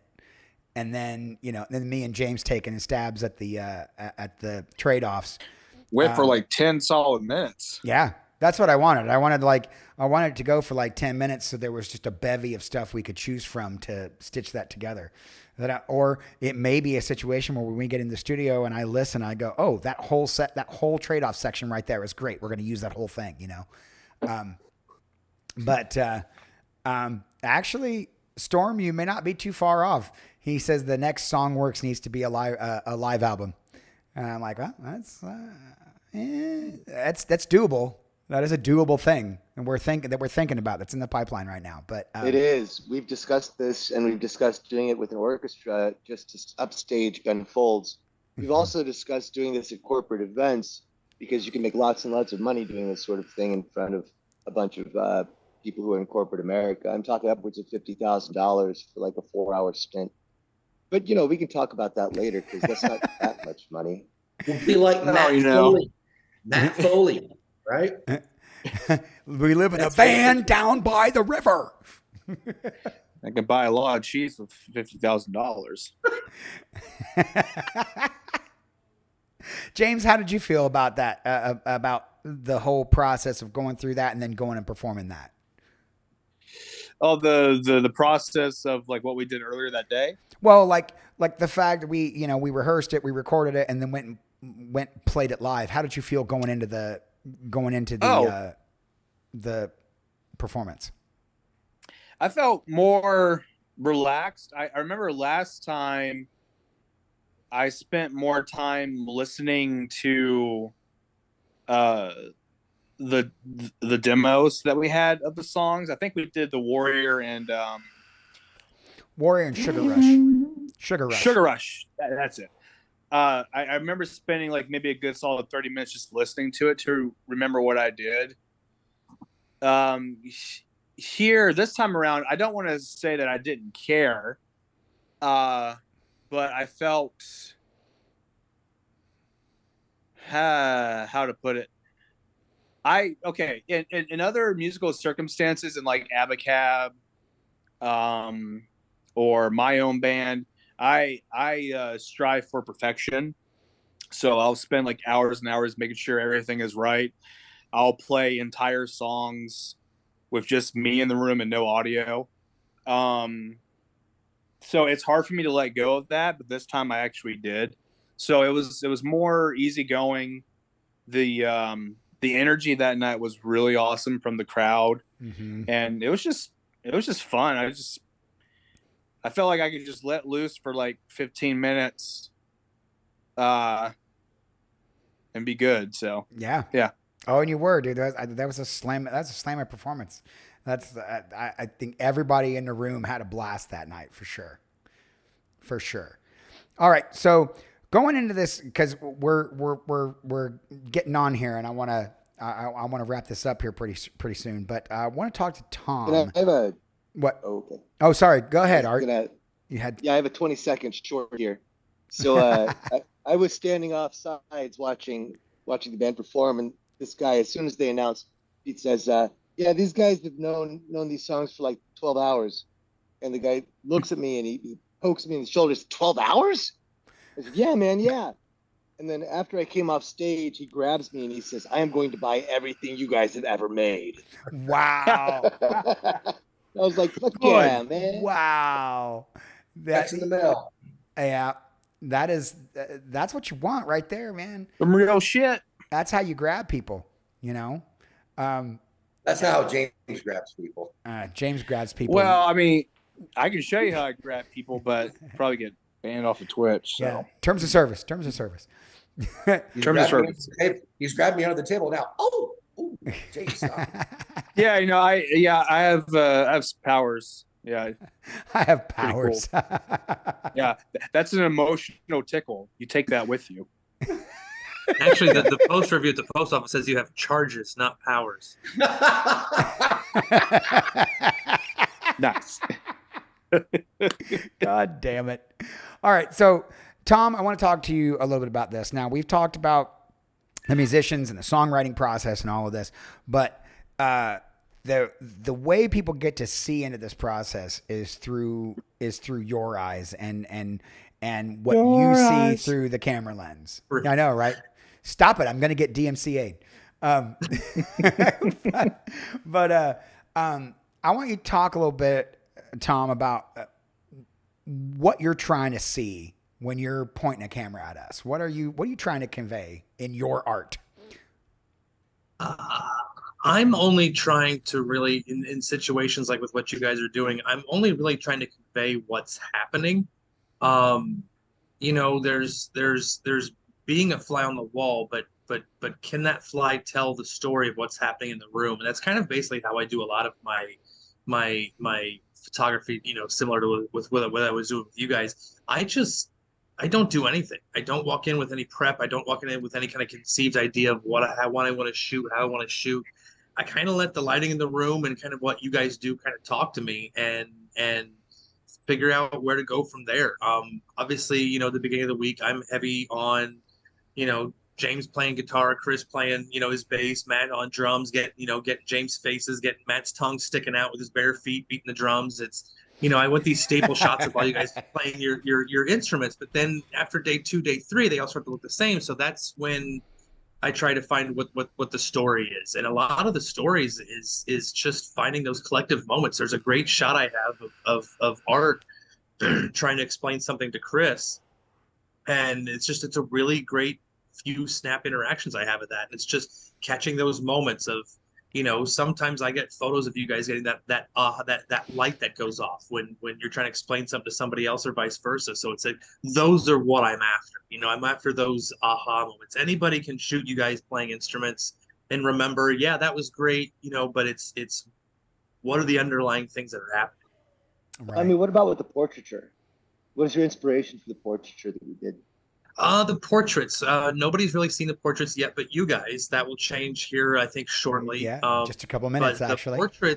we did the portraits last year. I think if you go to your guys' website, you probably remember, what those look like. And it's just your standard, to me, standard, photos of you guys just kind of hanging out with your instruments. And it's really great shots. They came out like looking real nice. A year later, they're still valid. Why do I want to reshoot those? So I spent most of the week trying to figure out how I wanted to do your guys' portraits this year. And in hearing, I've said this to you guys all week. It's the first time I'm saying it here with Pete, with your stream, but not taking anything away with what you guys did last year. It's a great album, great. This year, you guys have kicked it into a different orbit with how you guys have laid this down and what it sounds like. And I kind of started thinking, I need to up my game. So I decided to base your guys' portraits this year on the Queen 2. Well, Pete has educated me officially as the Queen 2 cover album, but I was referring to it as the Bohemian Rhapsody floating headshot. Right, because that was what was in the video, and that was used to promote the song and everything. But I was like, yeah, that's the.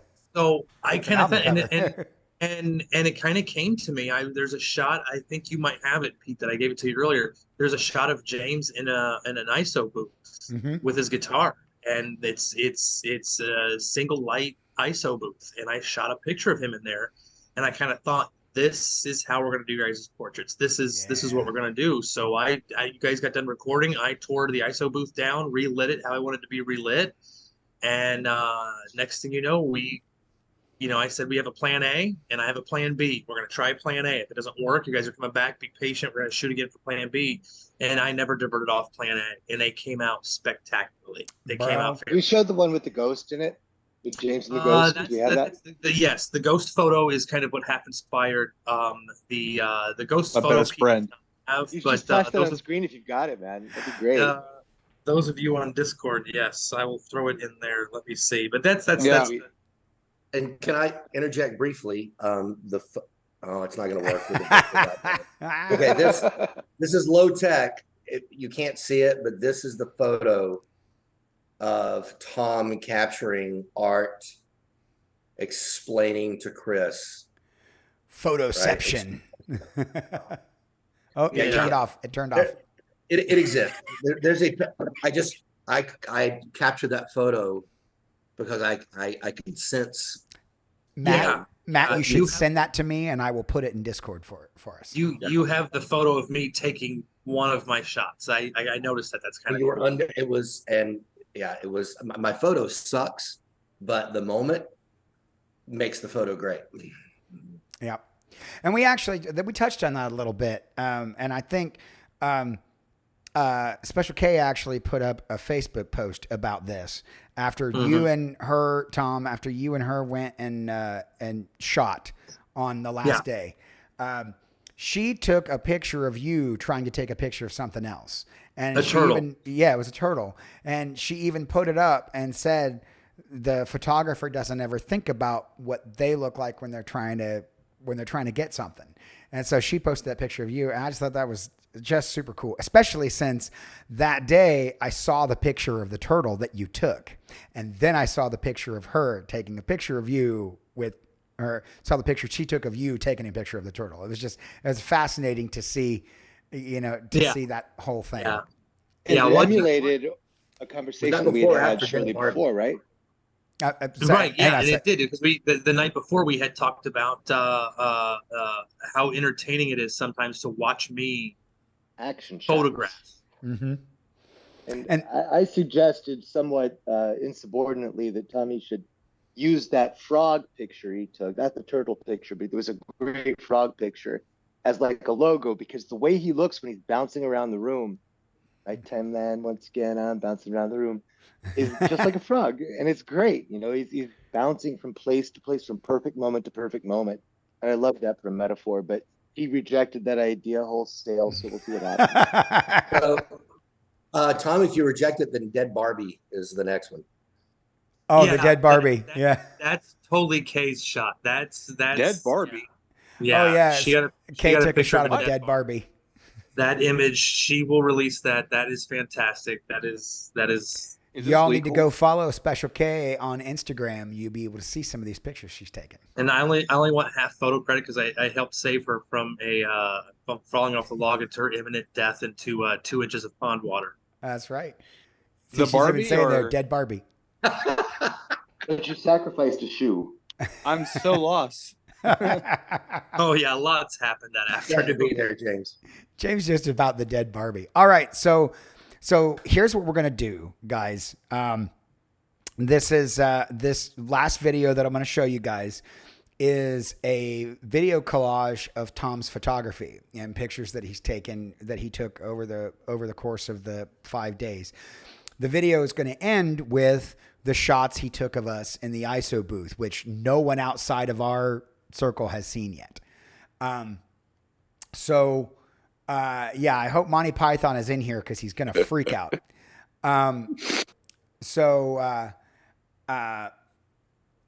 So this is a collage of Tom's pictures, and it's special because you guys are actually going to get to hear a incredibly rough, non-mixed cut of Monty Python's favorite song. So what you got to understand about this audio, it is not mixed. It's just what we played coming off the board, and then my vocals are a one take scratch. So they're out of tune. There's not, it's not. He's saying it's going to sound like ass. It's going to sound like ass, but it is the There you first go. time that any of you No, I guys will hear. I promise you it will not sound like ass. Well, it is the first time that you guys are going to hear what I like ass. will what will end up on the record. So So much for showing my mom this video.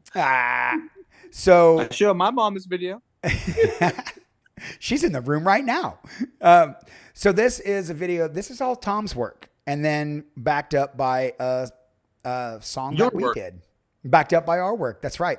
So please to enjoy the Songw3rks pick collage.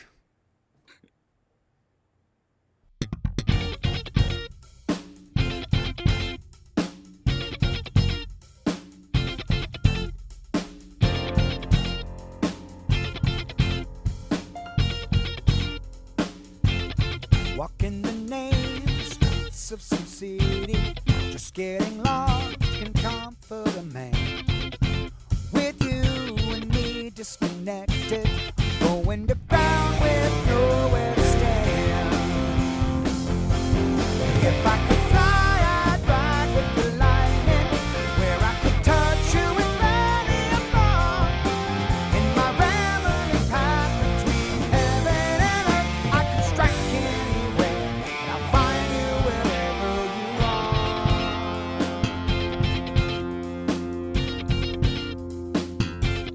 Been aiming high without a direction, settling low but hoping for more. A victim of natural selection, flying my kite and be in a storm. If I could fly, I'd ride with the lightning, where I could touch you with barely a fall. In my rambling path between heaven and earth, I could strike anywhere, I'll find you wherever you are. Might even believe that we're entangled, our love subatomic. Maybe we can feel what we can't see.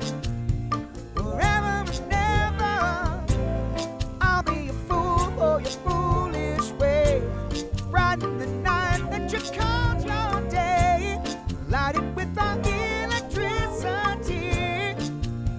Forever and ever, I'll be the charm that attracts your strays, turning you on to the spark in your veins, starting your heart with the charge that remains.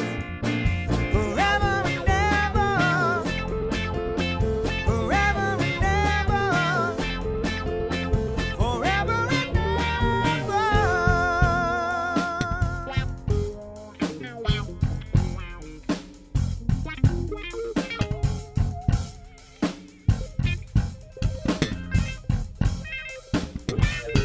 If I could fly, I'd ride with the lightning, where I could touch you with barely a fall. In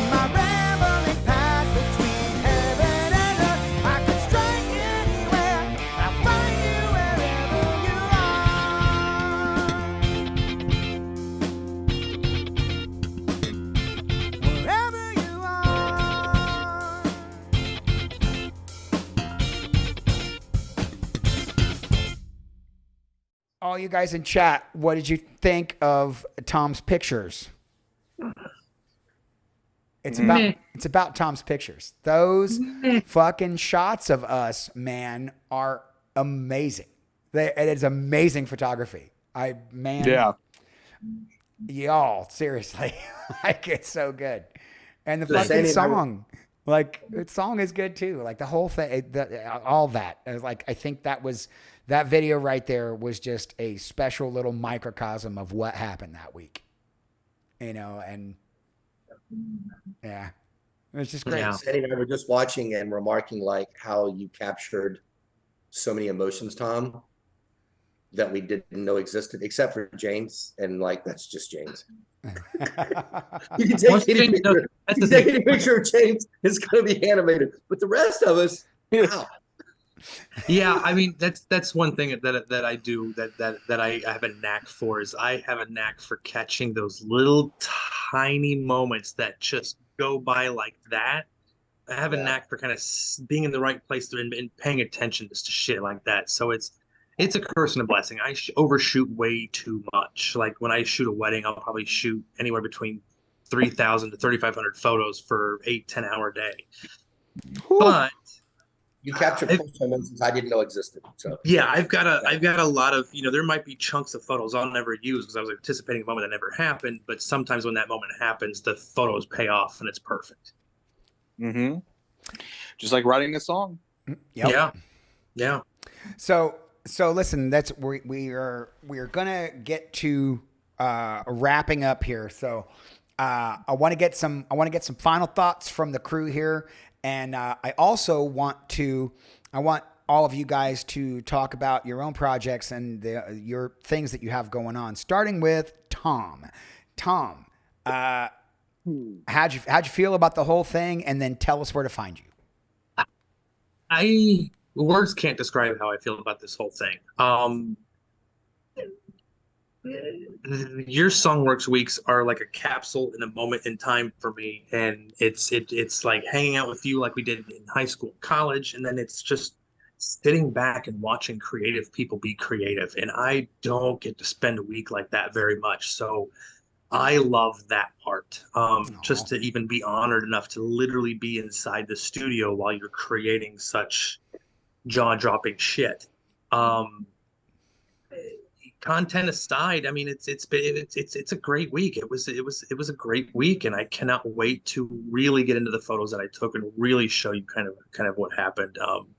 God, what do I have going on? What don't I have going on right now? I'm currently living in Chicago, and in what is today, 3.5 weeks, I'll be waking up in Miami every day. I'm getting ready to move down to South Florida, so Boca Raton, here I come. So that's kind of my big thing is wrapping up my gigs and extremely exciting.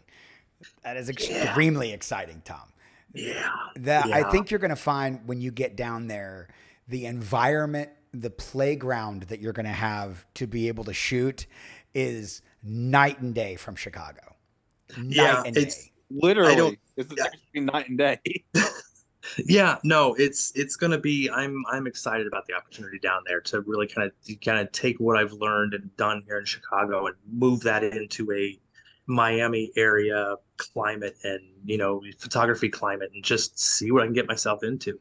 We joked. I'm telling people I'm giving myself 3 years. I'm shooting on my Miami Heat basketball game. You watch. That's my goal. 100%. That's my goal. Believe that you will. Yeah. So Tommy, where can everybody find you? Where's all your socials? Easiest place to get around. Yeah, easy place. TomAMcDonaldPhoto.com. You'll find all links to my socials there. Social wise, same thing. Tom A. McDonald Photo. You'll find me on Instagram, Facebook. Yeah, YouTube eventually this fall. Pete and I have talked about this, so there might be some YouTube content coming from me in the fall. So yeah, TomAMcDonaldPhoto.com. Yeah, so all you guys go follow him. He's also on Facebook and Instagram. Same kind of thing, Tom A. McDonald Photography. Special K was posting links in chat. Very kindly, yes. But Special K, if you would do some of that again. And yeah, so we're gonna do art at the end. I want to do Matt. Matt, how'd you feel about the entire experience, and where can people find you? What are you doing? just an absolute pleasure. As I mentioned before, the best part is how everyone elevates their other team members and supports each other. And it's fun first, with the faith and conviction that the output will be great if you just love and support each other through the process. Aside from all the other things I do, I did finish there's another musical cooperative collaborative that I have been contributing to for the past couple of years, called TWA, like the airline. And coincidentally, we were just finishing up the mixing and mastering while I was in the studio with you guys. And it's a collaboration between North Carolina, New Jersey, California, and Germany. And we hope to be releasing it. It's TWA-music.com, another Prague thing. Aside from the TWAmusic.com. Yeah. All right. Special K, can you put that in there, please? TWAmusic.com, right? Yeah. Did I say it right? Dash music, hyphen. TWA-music. Yeah. I'm actually going to bring that up in my browser right now. There it is. Hell yeah. Oh, and you guys got a SoundCloud preview up. Oh, fantastic. I'm sending out the newsletter. Let me yeah. Let me cue that up real quick. TWA.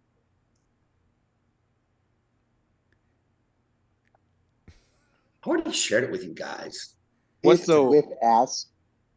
I guess you could just share it with us. That'd probably be easier than me typing in things. Oh yeah, no, that's good. So James, it's no spoon. I can say that. Yeah. So what's going on? So, well, first of all right. So everybody go check out. So you can check out Abacab, as we talk about on the show all the time. I'm in that band too. Matt is the drummer in that band. So go check out Abacab, tmog.com. You can check out all of our content there. And then make sure you guys check out twa-music.com, because that's Matt's other project. And that's going to be pretty amazing as well. So make sure you're checking that out. Now, James, final thoughts on the whole experience, and then tell everybody what you're into and where they can find you. The experience was just wonderful. It would really fucking suck if all of these guys were assholes, but they're not. These guys are super cool, very open individuals. I don't feel like my social battery is dead every time I've hung out with them, which is always nice, because we're in there for like 10 or so hours, and it's just, full creativity amongst friends. And I'm really happy with how these songs turned out. Like I'm kind of with Tom, actually. I feel like the songs on this album on the whole are better. Yeah, 100%. And again, not slighting anything you guys did last year. No. This album is in its own orbit. This album now sounds like more of a band that's been actually playing together. Yeah. And I think that's the difference. I'm really excited to hear what takes you guys decide to go with, and I'm really excited to hear Joe's mix. And I can't wait. As far as my own stuff is concerned, you can find my OnlyFans. You can find my OnlyFans. No, I'm kidding. Not yet, at least. So I am currently in 2 active progressive metal bands, to the shock of no one. And one of them is called The Reticence. And currently we are just about to start the process of continually recording the next 2 albums. We're actually working on 2 albums right now. Oh yeah, that's right. You guys are doing it back to back, aren't you? Yeah, and the Reticent is like a progressive metal band, and we like to deal with like very hard topics. So if you ever come to see us, you better bring a tissue box because you're going to cry. It's a very intense experience, unlike anything you've ever seen. So feel free to come check us out. Our website is www.thereticent.net. Yep. Special K put it in chat there. In the chat. Yep. Cool. Make sure you guys go follow that. And the other band, which is my main project, is called No Spoon. That's NOSPU with a macron on top and then N. And also a progressive metal band. Our music is very, very out there and very exciting, at least in my opinion. We just put out an album called Opus that's available on all of your streaming platforms, including Bandcamp. And we don't have a website yet, so we're only on Facebook, Instagram, TikTok, Twitter, MySpace. No. And yeah, I want everyone in that chat right now to stop what they're doing and go listen to that album. Hell yeah. Because I feel like you guys will like it. Or you might hate it. Not And yet. if you Wait hate it, till this don't ends. let me Wait know. till the pod ends. Come on. Don't go now. You wait. He said, wait till the show ends, but then go do it. Then go do it. Yeah, so those are the main things in my life. And I will just go ahead and put my seal of approval on the No Spoon album. No Spoon's Opus is the best album I've listened to all year. And that doesn't mean ours because ours isn't done yet. But that No Spoon Opus is unreal. It's unreal. I've been listening to you develop that for a while now, like in demos and stuff when you and I are taking Abacab trips. And man, to hear that thing actually done, dude, No Spoon is the shit. No Spoon's the shit. You guys need to absolutely need to listen to that shit. So can I pile on briefly by just saying this is a new release. No one knew they existed until a few weeks ago. The international interest, international festivals, international reviewers, just Google it, and you'll see how many people stopped and turned their heads and took notice of this for something that was not a known quantity. I've never been a part of anything like that, probably never will, and seldom seen anything like it. Yeah, no, the amount of attention you guys have got. We've already launched. I'm talking about that debut. So we've already debuted. That's right. That You've already debuted. Yeah, I can say that. I can say that with integrity. Mm-hmm. That's true. That's true. Good point. Talking about the buzz of an initial launch and release is pretty staggering, but not surprising. Yeah, it's a great record, and you guys all need to check it out for sure. And all those links are in the chat. You guys can find it out. Now, we're going to come to Art for this. Art, I want you to talk about your I know what I'm going to talk about. Your feelings on the whole week, and then tell us where we can find you. Hint, hint. It's all the same places you can find me. Anyway, go ahead. Pretty much, yeah. Pretty much. Am I? Can you hear me now? Oh yeah. Yeah. Turn your camera on so people can hear you say this and see you say this stuff. Man, I'm trying to turn your camera on so we can hear you talk. Yeah. Turn down the radio. I need to concentrate on the road. Art. Yeah. There he is. Unapologetically kind, y'all. Fight bullying. That's right. To the background for a moment. All right. So, what was my experience this week as opposed to this week last year, the week before last year? I found these guys, all of them, to be more open to the collaboration. I don't think the first time that they knew who I was, so they didn't know what to expect. I mean, who is this dude, Art? Why is he here as a producer? Is he playing anything? What's happening? And this time they sort of knew, they knew who I was. They knew what my approach was, and they knew that my objective was to give them seeds of ideas so that they could progress and make them better, because they're absolutely better musicians than I am. Absolutely 100%, no question. So my perspective is, I'm a creator. Let's give them ideas so that they can spell those ideas out in their own creative space. And I think it worked out magnificently. I think that every idea that I offered them, they took and made their own. Whereas last time I gave them ideas and those ideas were the idea. And that was a really interesting progression for me. And I hope for them. Like I said, when we started out, the objective was, and this is what I talked to Pete about, I was like, you know what, man, if we are focused on becoming the next big thing, this is going to ruin the entire experience for us. What we have to be focused on is the experience of creating together. So we have to create the best possible creative space for the people that we're working with. And I think that it's played out very nicely so far. And so far as what we're working on, I want to let you guys know, you can go to artandpete.com. Kay has probably smashed that. Not yet. Hey, smash that. Smash that. You can go to artandpete.com. We've got Songw3rks Volume 1 released. We've got almost a half of Childish Things released. So what we're going to be working on for the next year, the next 2 years, let me just put it that way. Over the next 2 years, we're going to be working on creating the 10 Songw3rks episodes, so that we can create a song at the end of that 2 years.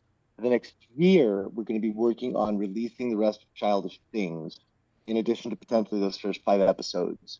And then the year after that, we're going to be working on those second 5 episodes and working on an album that we're temporarily or potentially permanently calling Mutual Friends. We've got about half those songs fully written, I think. Mm-hmm. And the other half we're going to be playing with and working on and exposing to other people to get their ideas down, including these guys, all of them. And that's what we've got going on. Also, I'm looking for a job. So if you want to hire somebody who knows iOS development, blah, blah, blah, feel free to contact me. Information's nowhere. You'll have to look for me on LinkedIn. But, that's our game, guys. All we want to do is create a creative space where the musicians that we're working with can come in and feel like they have an opportunity to share their voices, even though we're paying their dumb asses, because that's how we've set it up. It just works that way, you know. Turns out you can buy loyalty. if you show loyalty. I think you can only buy it if you show it. That's true. And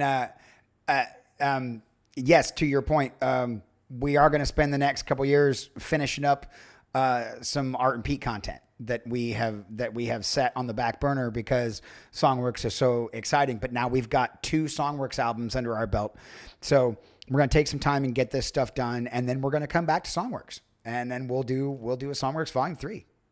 The songs from Childish Things are awesome, by the way. I've heard them. It's so cute. Oh, we wouldn't thanks. do this if the song sucked. I mean, one of them might suck, but probably doesn't. I have a bias. But there are some, like I'll call them out by name. The Great Confabulator is great. It's a great song. It's a great song. Yeah. Rearrange, which if you think you know what genre is, it'll blow your fucking mind because it doesn't give a shit. Yep. We've got some really interesting things coming down the pipeline. I hope you guys love them and enjoy them, and I hope you stick with us through the rest of Songw3rks. Oh, because Songw3rks 3 is going to be a completely different experience. Fun fact, I'm glad that you touched on those songs. Fun fact, 2 of the guys that are sitting at that table right now, James and Matt, are both on Childish Things. So all that the guitar work is all James, the drum work is all Matt. And that's available now. Yeah, that's available. Anyway. That's a couple songs anyway. But and I don't think I'm speaking for Art here. I mean, Art and I have talked about this. James and Matt and probably Chris too. You guys will invite you to be the band on Mutual Friends for sure. So even though we're not doing the Songw3rks thing, we will more than likely be doing this whole kind of week again. So look forward to that. So Monty Python says, thanks for using Kite and Key for that pic collage. It was a great surprise belated birthday present. Yep. That was kind of for you, bud, because you're somebody that was really excited about the work, and So, and plus when we got done with it in the studio, we thought it was a banger. So, yeah, so I'm going to use that on the pit collage. But, yeah, Songw3rks has been, I loved last week. I loved it. I loved it. I don't know if I'm ready to say that this is that this is my favorite album, because I really, really love That Door. That song is like one of my favorite things I've ever written or been a part of. But this album, I think, pound for pound, it's much different. It's new. It's going to be fresh and new and exciting, and I can't wait to put the work in and show you guys. So you can find me. You all already know where to find me. You've been watching the goddamn show for several years. You already know. So, last question to Art and Tom. How was staying at Hotel Marriott Lents?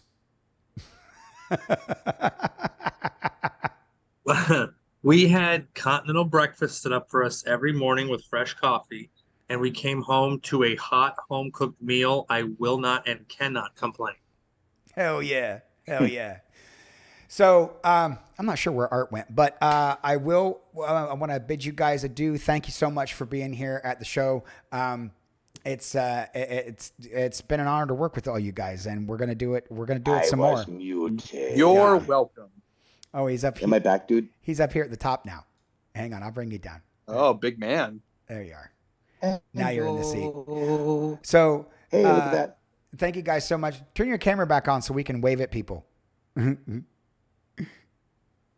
So, thank you guys so much for watching. We're not going to bother with Raid tonight. If you guys want to go, you guys can all go and hang out wherever you like. But from all of us here, thank you guys for being here. And we hope you guys really will enjoy Songw3rks Volume 2, because there's a lot of work still needs to be done to it.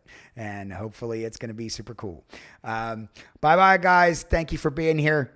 And we'll see you next time. Bye-bye.